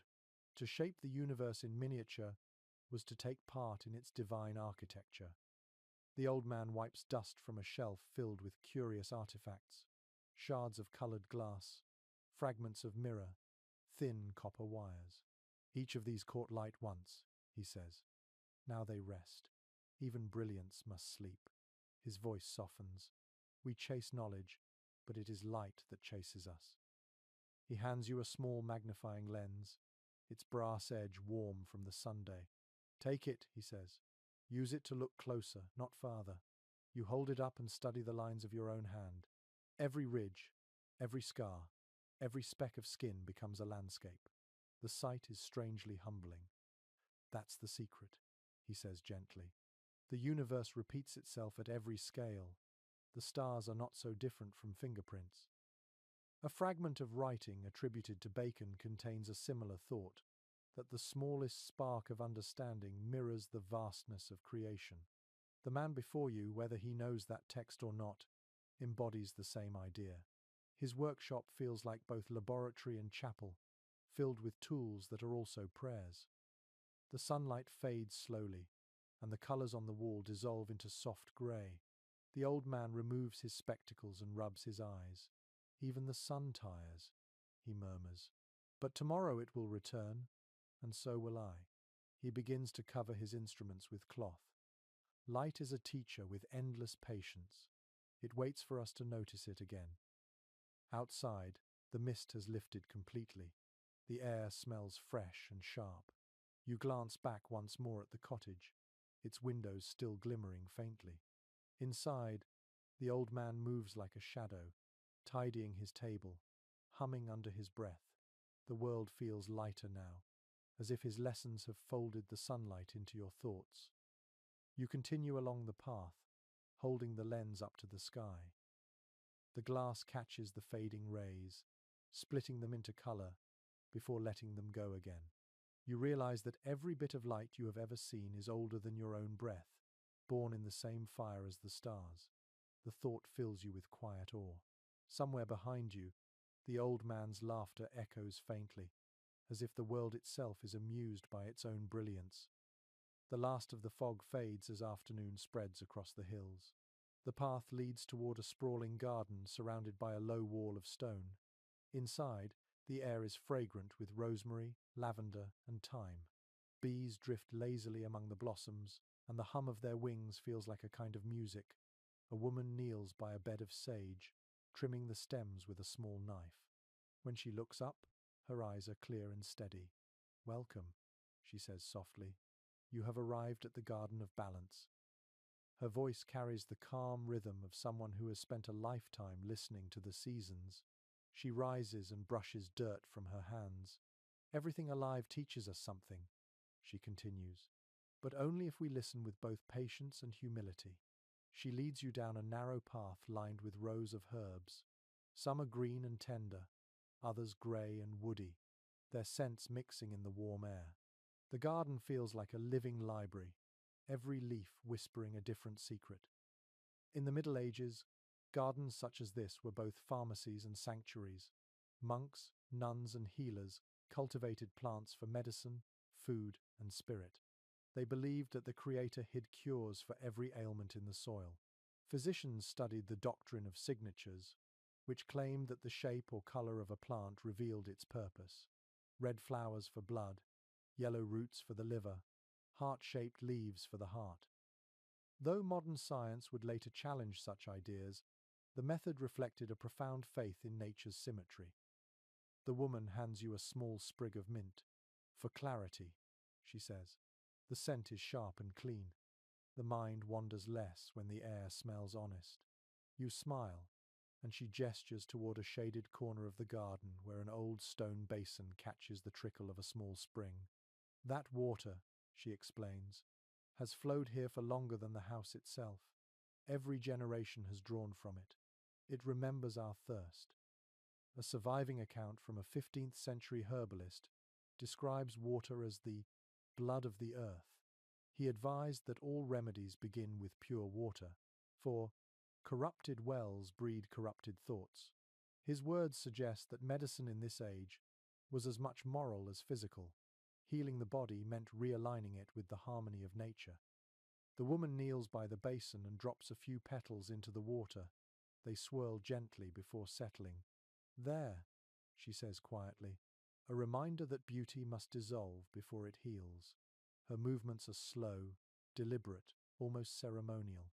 "Alchemy may speak of metals," she adds, "but true transmutation happens in the soil." She leads you to a table shaded by grapevines. Clay jars line its surface, each labeled in careful handwriting. Chamomile for peace, rue for protection, yarrow for wounds. She opens one jar, releasing the sweet, earthy scent of dried petals. "This one," she says, "I call the companion. It steadies the heart when loneliness grows too large." You notice that her labels contain both practical and emotional uses, as if body and spirit are treated with equal care. A curious entry in a medieval medical manuscript supports this philosophy. It describes a balm for the heart, made from violet syrup and honey. The writer claimed it cured grief as effectively as fever. To modern readers, it sounds poetic, but perhaps the healer understood something timeless, that sweetness, taken slowly, can mend more than the flesh. The woman pours a cup of herbal infusion and offers it to you. The liquid is pale green and fragrant. You sip, and warmth spreads through you. "Healing is conversation," she says gently. "The plants speak quietly, but they always answer." She touches a small ivy leaf curling up the table leg. Even this one knows how to climb out of shadow. There is a moment of silence filled only by the hum of bees and the rustle of leaves. You feel as though the garden itself is breathing with you. She closes her eyes briefly, perhaps in prayer, perhaps in simple gratitude. "People think the earth is beneath us," she says, "but really, it holds us up. Every root remembers our weight."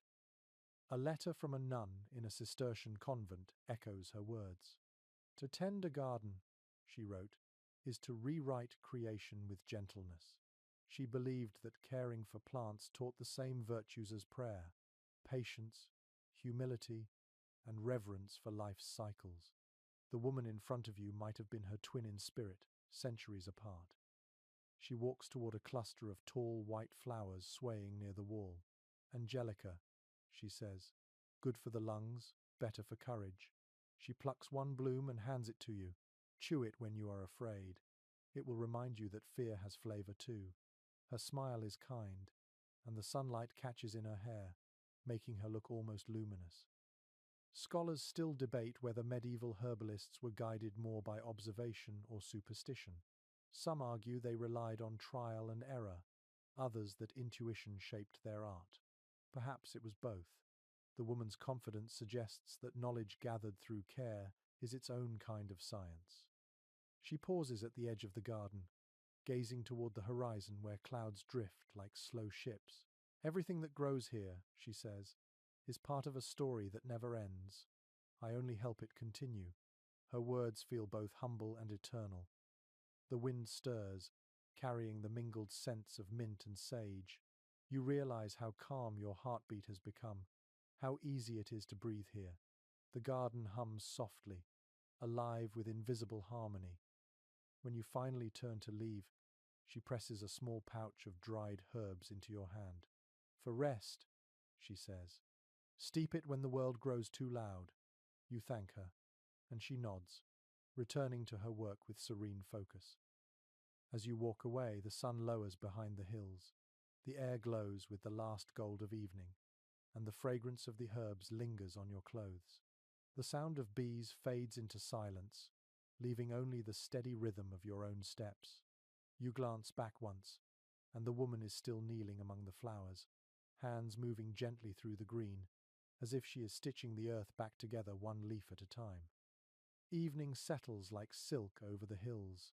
The wind cools, carrying the smell of damp stone and faint wood smoke from distant cottages.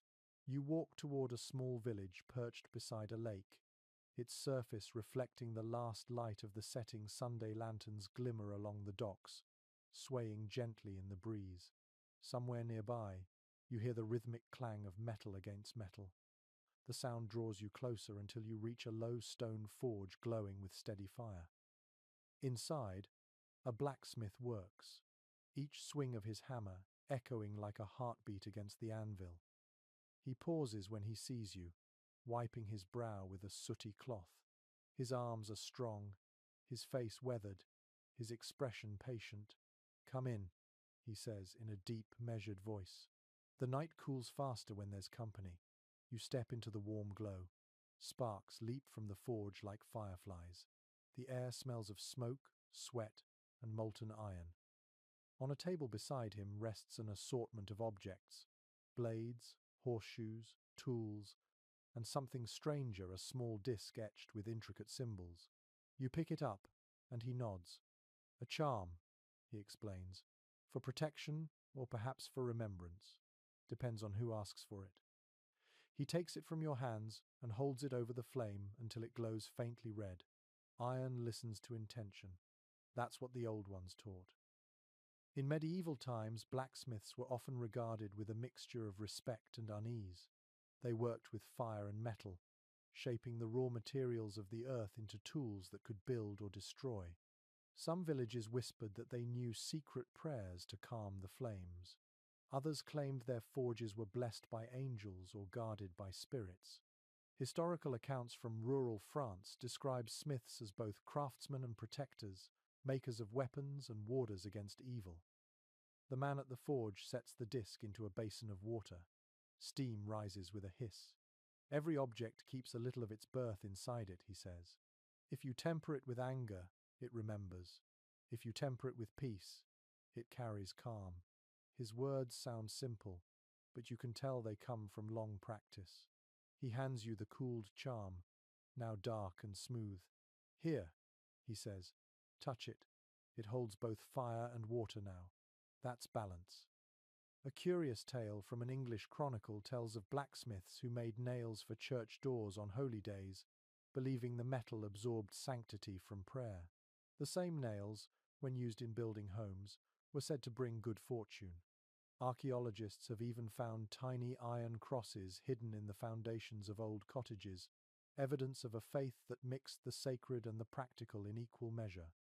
The blacksmith returns to his work, heating a piece of iron until it glows like sunrise. His hammer rises and falls with slow rhythm, each strike ringing through the air. I've seen men call this craft magic, he says, not looking up. But there's nothing magical about fire and patience. The magic is what people feel when they see the shape of their need turned into something real. You watch him work, mesmerized by the harmony of motion and sound. The rhythm feels ancient, almost ceremonial. The hammering becomes a kind of chant, each note resonating in your chest. He quenches the blade, and steam curls upward, filling the room with the scent of iron and rain. That, he says quietly, is the moment I love most, the breath between heat and stillness. Scholars who study medieval craftsmanship often point out that the forge was both workshop and temple. Blacksmiths stood at the intersection of creation and destruction, transforming raw material into meaning. In some regions, they were even called upon to perform blessings, using the sound of hammering as protection against storms. Their trade carried echoes of mythic figures like Vulcan and Wayland, the divine smiths who shaped the destinies of gods and kings. The man sets his hammer down and takes a seat on a wooden stool. You know, he says, staring into the fire, I've never forged anything without thinking of someone. He gestures toward a rack of finished tools. That plough for a farmer who lost his old one in a flood, that ring for a sailor's wife, that blade for a knight who swore he would never draw it except in justice. His gaze softens. We all make promises with our hands, whether we realize it or not. A note from a 15th century guild record mentions that blacksmiths often engraved small symbols on their tools, signatures that also served as blessings. Some were simple crosses, others stars or circles.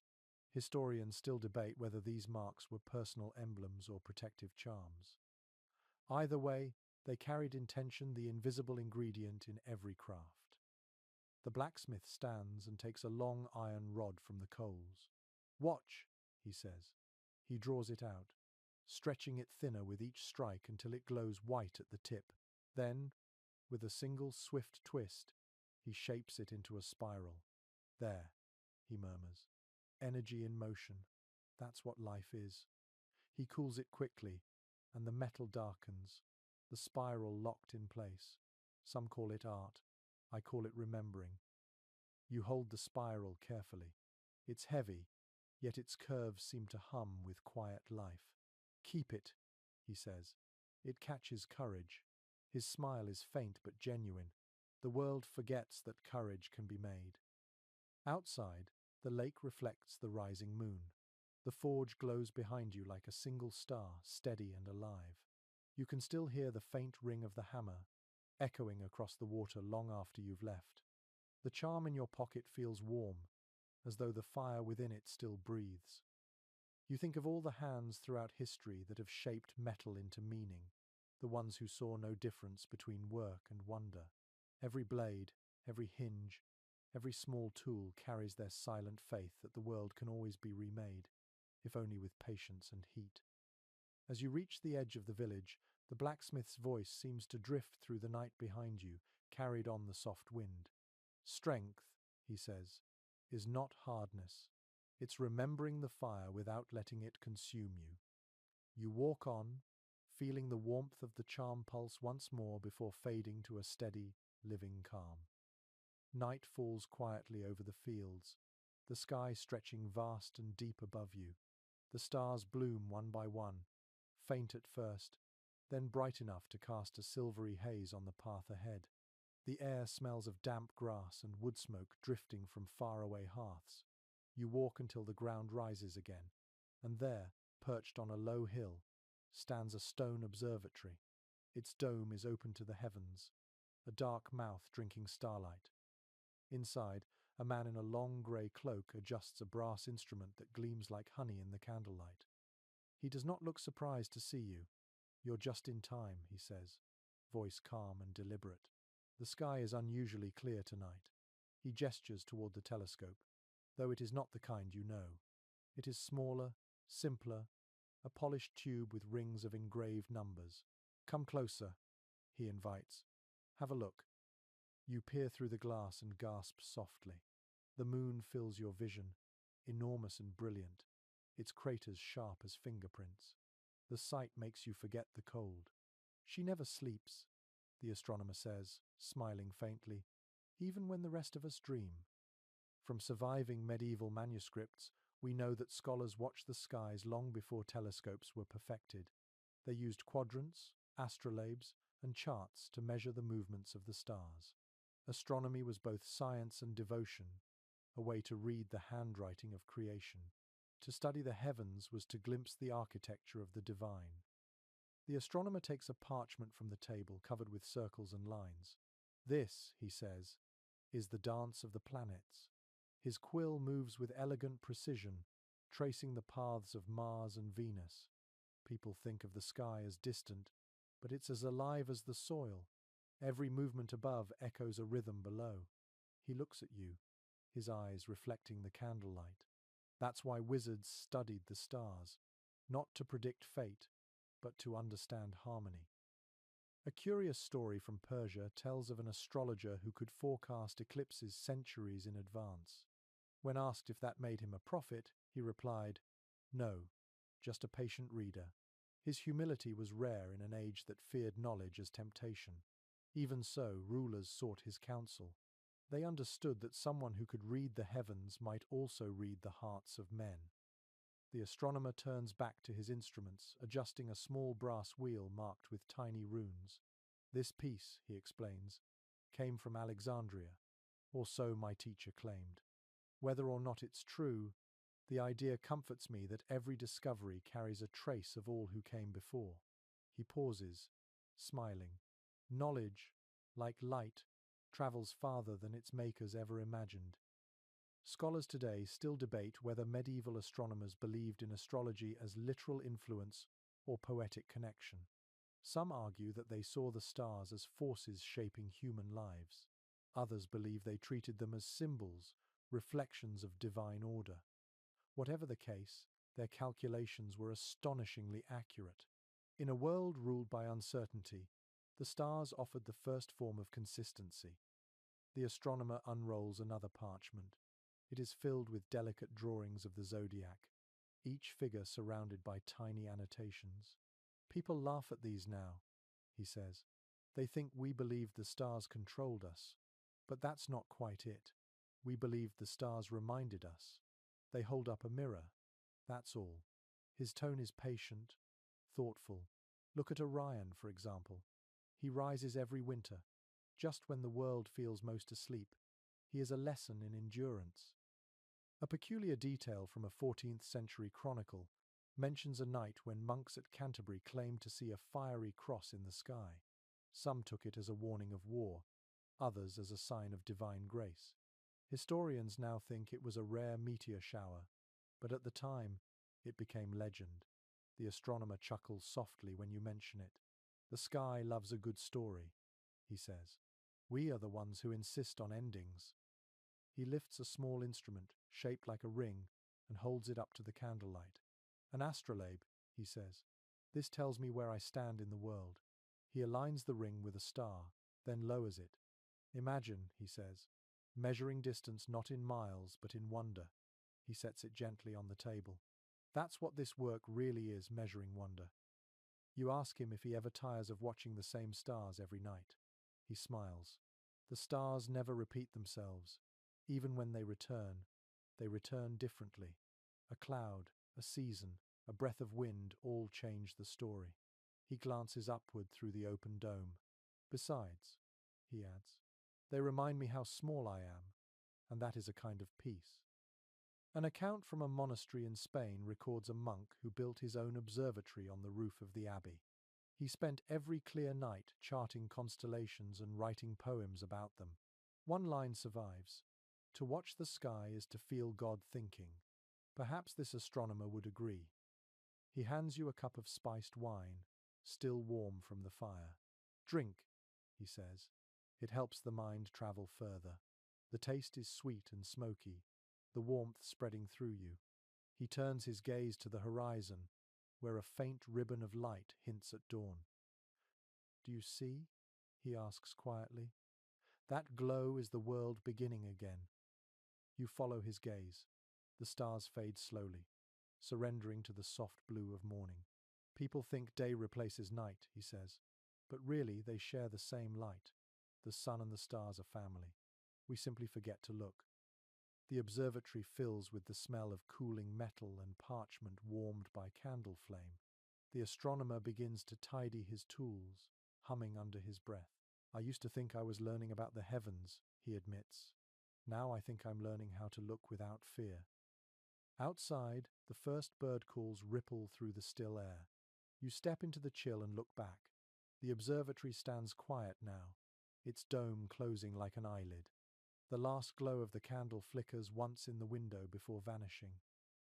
You keep walking, the echo of his calm voice lingering in your thoughts. The sky above brightens, but you can still see one last star, pale yet stubborn. You think of his words, measuring wonder. Perhaps that is what all the seekers and wizards were doing, in their own ways measuring wonder, learning patience, tracing beauty until it revealed itself as truth. Morning spills across the landscape in ribbons of gold. The chill fades, replaced by a soft warmth that carries the smell of wildflowers and tilled soil. You walk along a dirt path that winds through fields of wheat rippling like a golden sea. Birds swoop low, and somewhere in the distance, a shepherd calls to his flock. The rhythm of life here feels older than language, steady and unhurried. For the first time in many nights, you sense that the world itself is exhaling. Ahead, a small village nestles beside a low hill. Smoke curls lazily from its chimneys, and the faint sound of laughter drifts from a courtyard. When you arrive, you find people gathered around a large wooden table, their hands busy carving, weaving, and painting. Children run between them, scattering bits of straw and colour. This is not a festival, but something quieter, a day of making. A woman notices your curiosity and smiles. We craft for the season, she says. When the earth changes, we must answer. She gestures toward her work, a small figure shaped from straw and twine. Its face is simple, its body tied neatly with ribbons. For good harvests, she explains. Every home keeps one. It reminds us to give thanks before we take.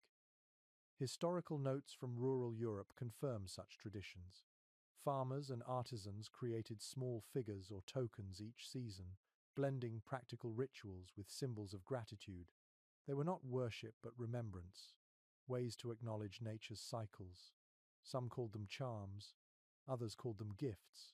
In these customs, everyday life and quiet faith intertwined until they became indistinguishable. You sit beside an older man who is carving an intricate box from oak. The shavings fall in curls at his feet. "This is for my daughter's wedding," he says, his voice calm. "I carve a blessing into every surface so it will last longer than my words." He points to the inside of the lid, where faint lines form the shape of a tree. Roots for strength, branches for hope. His hands move slowly, sure of their purpose. A letter written by a 15th century craftsman contains a similar sentiment. "We work not for coin alone," it reads, "but to leave the world one shape more beautiful than before." The craftsman's words remind you that every act of creation, however small, becomes a kind of offering to time. The villagers around you hum as they work. One paints patterns on clay jars, spirals and dots that seem to move when the light shifts. Another woman weaves a garland of wheat and cornflowers, her fingers deft and precise. "Each knot holds a wish," she says. "We hang them by the door, so the wind remembers us kindly." Archaeologists have found traces of such rural rituals carved into barns and doorframes, sun symbols, protective circles, and delicate etchings meant to keep misfortune away. Scholars debate whether these marks were remnants of pagan belief or simple gestures of hope. Perhaps they were both. Human hands have always needed to turn fear into form. A child runs up holding a small clay whistle shaped like a bird. When he blows into it, the sound is clear and sweet. The villagers cheer softly. "He made it himself," someone says. The boy blushes with pride, and for a moment, the entire square seems brighter. The woman beside you laughs. "See," she says, "even joy can be built." In many parts of medieval Europe, communal craftsmanship was more than economy, it was social glue. People gathered to repair tools, spin wool, or carve charms, but also to share stories. The boundary between work and art blurred easily. Every task carried rhythm, every rhythm a touch of music. In such gatherings, wisdom was passed without lectures, carried in songs, gestures, and memory. A curious account from a traveller in Brittany describes a midsummer night when villagers burned wooden wheels filled with straw and herbs, rolling them down hills to bless the fields. The practice was said to chase away disease and invite rain. To an outsider, it may have seemed superstition, but to those who watched, it was poetry made from motion and flame. The man beside you finishes his carving and sets down his knife. "It's the shape of love," he says quietly, solid, but never still. He runs his fingers over the grain of the wood, as if feeling the heartbeat of the tree that once lived within it. "We take from the earth," he says, "so we must also give it meaning." His words stay with you long after the echo of his voice fades. The villagers begin to tidy the tables as the sun sinks lower. Someone lights a small fire in the square. Its smoke rises straight into the evening air. People gather around it, holding their finished works close to the warmth. One by one, they lift their hands toward the sky, not in worship, but in quiet gratitude. A record from a monastery describes similar gatherings, where monks and farmers would share meals after a day's labor, giving thanks for both the work and the rest that followed. The line between sacred and ordinary blurred until both became one rhythm of living. You stand beside the fire, feeling its heat against your skin. The light flickers over the straw figures, the carved wood, the painted jars. Every object seems alive with intention. You realize that magic may not always require mystery. Sometimes it exists simply in attention, in the act of shaping something with care. The woman who greeted you earlier hands you a small piece of ribbon dyed deep blue. "For your next journey," she says. "Tie it to something you wish to remember." You thank her and tuck it safely into your pocket. When you finally walk away, the firelight fades behind you. The fields rustle softly under the first breath of night. You imagine the villagers' laughter lingering in the air, rising with the smoke to join the stars. The blue ribbon feels light against your hand, carrying the faint scent of dye and summer wind. You understand now that every creation, no matter how humble, leaves a trace of its maker, a quiet promise that beauty will continue, as long as someone remembers to make it. By late afternoon, Clouds gather above the fields, their shadows drifting slowly across the hills. The wind grows cool again, and the air smells faintly of rain. You follow the winding path toward a wide lake fringed with reeds. The surface is smooth, broken only by ripples from a single swan gliding through the water. On the opposite bank stands a cluster of low stone buildings crowned with flags that flutter softly in the breeze. You cross a narrow bridge and hear voices echoing from inside the largest hall. When you enter, you find a circle of scholars seated around a long wooden table. Scrolls, maps, and astrolabes are scattered across its surface. Their robes vary in color and design, some plain, others richly embroidered. One of them, an older man with a white beard, looks up and gestures for you to sit. "We meet here each year," he says, "to share what we have learned and what we have not." His tone carries both gravity and warmth. A young woman beside him unrolls a map covered in markings of ink and charcoal. "The trade routes," she explains, "follow the stars. The winds mirror their movement." Another scholar adds, "Alchemy, medicine, and navigation, they are all threads of the same cloth." They speak with ease, finishing one another's thoughts as if weaving a single fabric of ideas. Historical accounts reveal that such gatherings, though rare, did exist. They were informal councils of knowledge, where travelers, healers, astronomers, and philosophers exchanged discoveries outside the reach of kings or clergy. These circles functioned like quiet constellations across Europe and the Near East, passing information in coded letters and shared symbols. One scholar opens a wooden chest and removes a crystal sphere no larger than an apple. Light scatters through it, painting the walls in pale color. "This came from Venice," he says softly. "The glassmakers call it frozen light. We use it to test refraction." He places it on the table, and the others lean closer. The young woman smiles. "We use it for meditation," she says. "It reminds us that clarity is not always transparent." Their laughter fills the room, low and genuine. A curious detail from a 15th century journal describes a similar meeting held in a monastery cellar, where scholars from different lands compared notes on astronomy and language.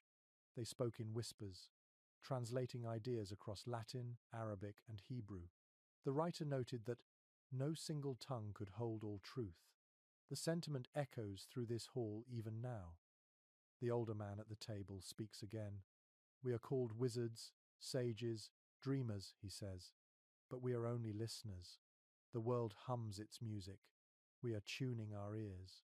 His hands rest gently on a weathered book filled with equations and symbols. "There is power in names," he continues, "but more in understanding what cannot be named." Some historians call these councils the roots of the Renaissance. Others describe them as myth.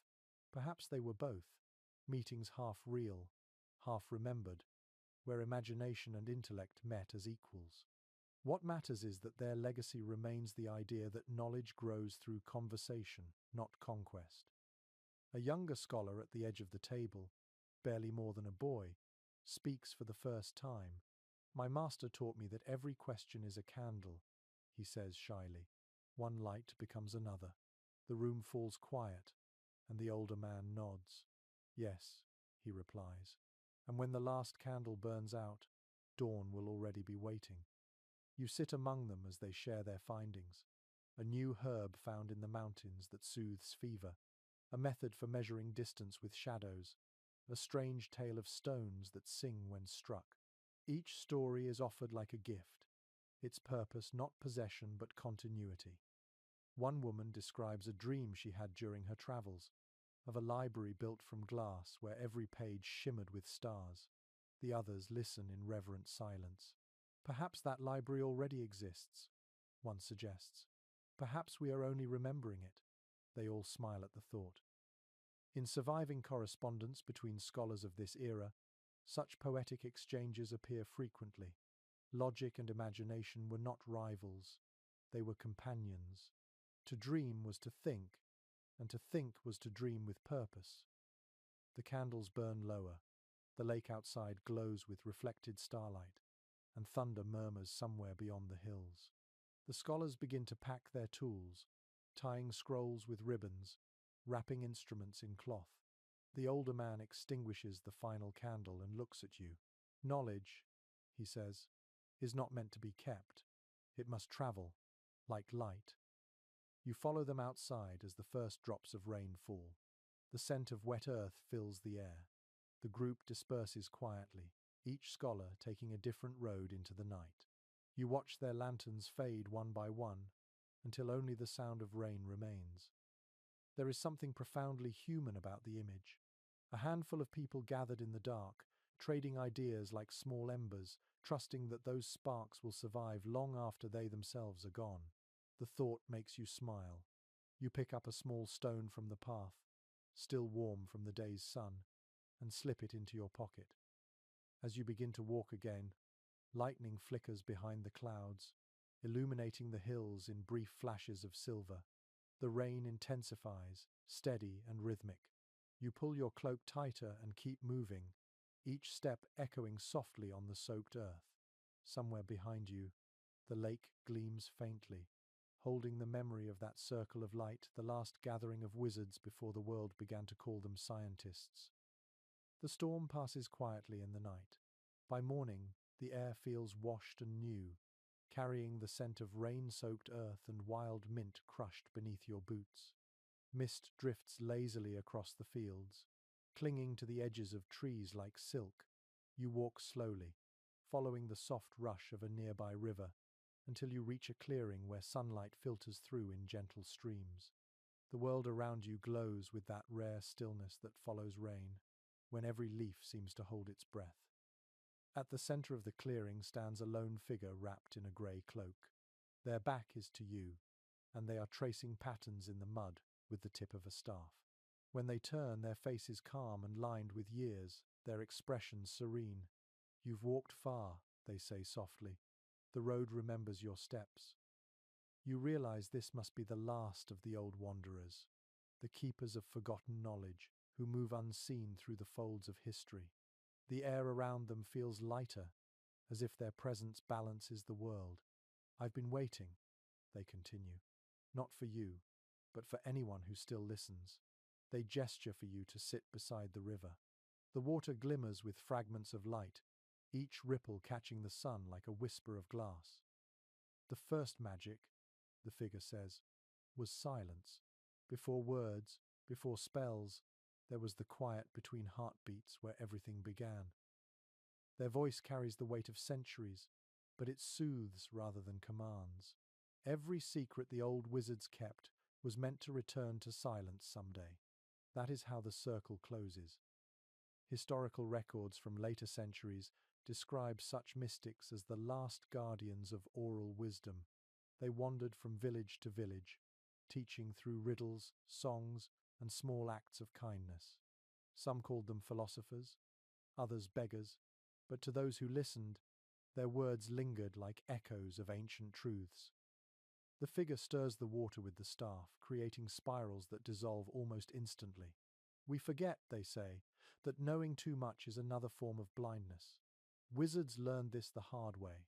They built towers to reach the sky, only to realize that the sky had already been within them. You feel the truth of that settle in your chest. The world has changed, but the longing to understand it has not. You think of the alchemists and dreamers, the herbalists and blacksmiths, the monks with ink-stained fingers, the astronomers tracing the heavens. Each sought connection, not domination. Each turned mystery into meaning, if only for a moment. The figure smiles as if reading your thoughts. "Yes," they say, "they were all the same story told with different words. The stone, the fire, the star, the seed, all mirrors of the same longing." They lean closer, lowering their voice. The true secret of the wizards was never hidden in books or formulas. It was this: wonder itself is sacred.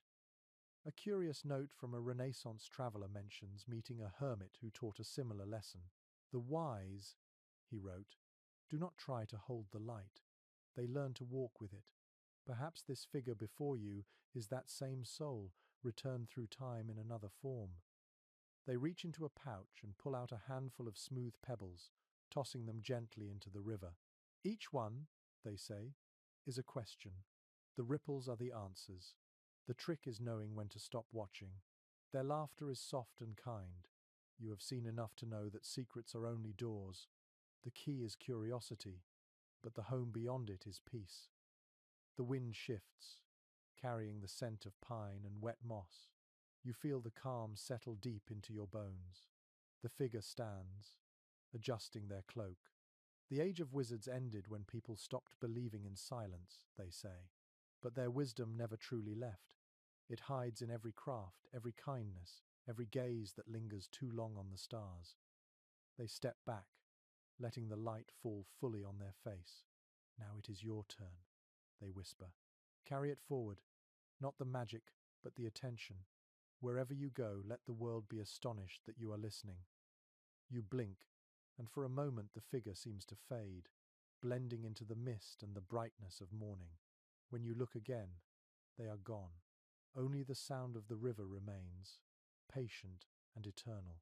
You sit for a while, letting the calm soak into you, feeling time itself slow down to a heartbeat.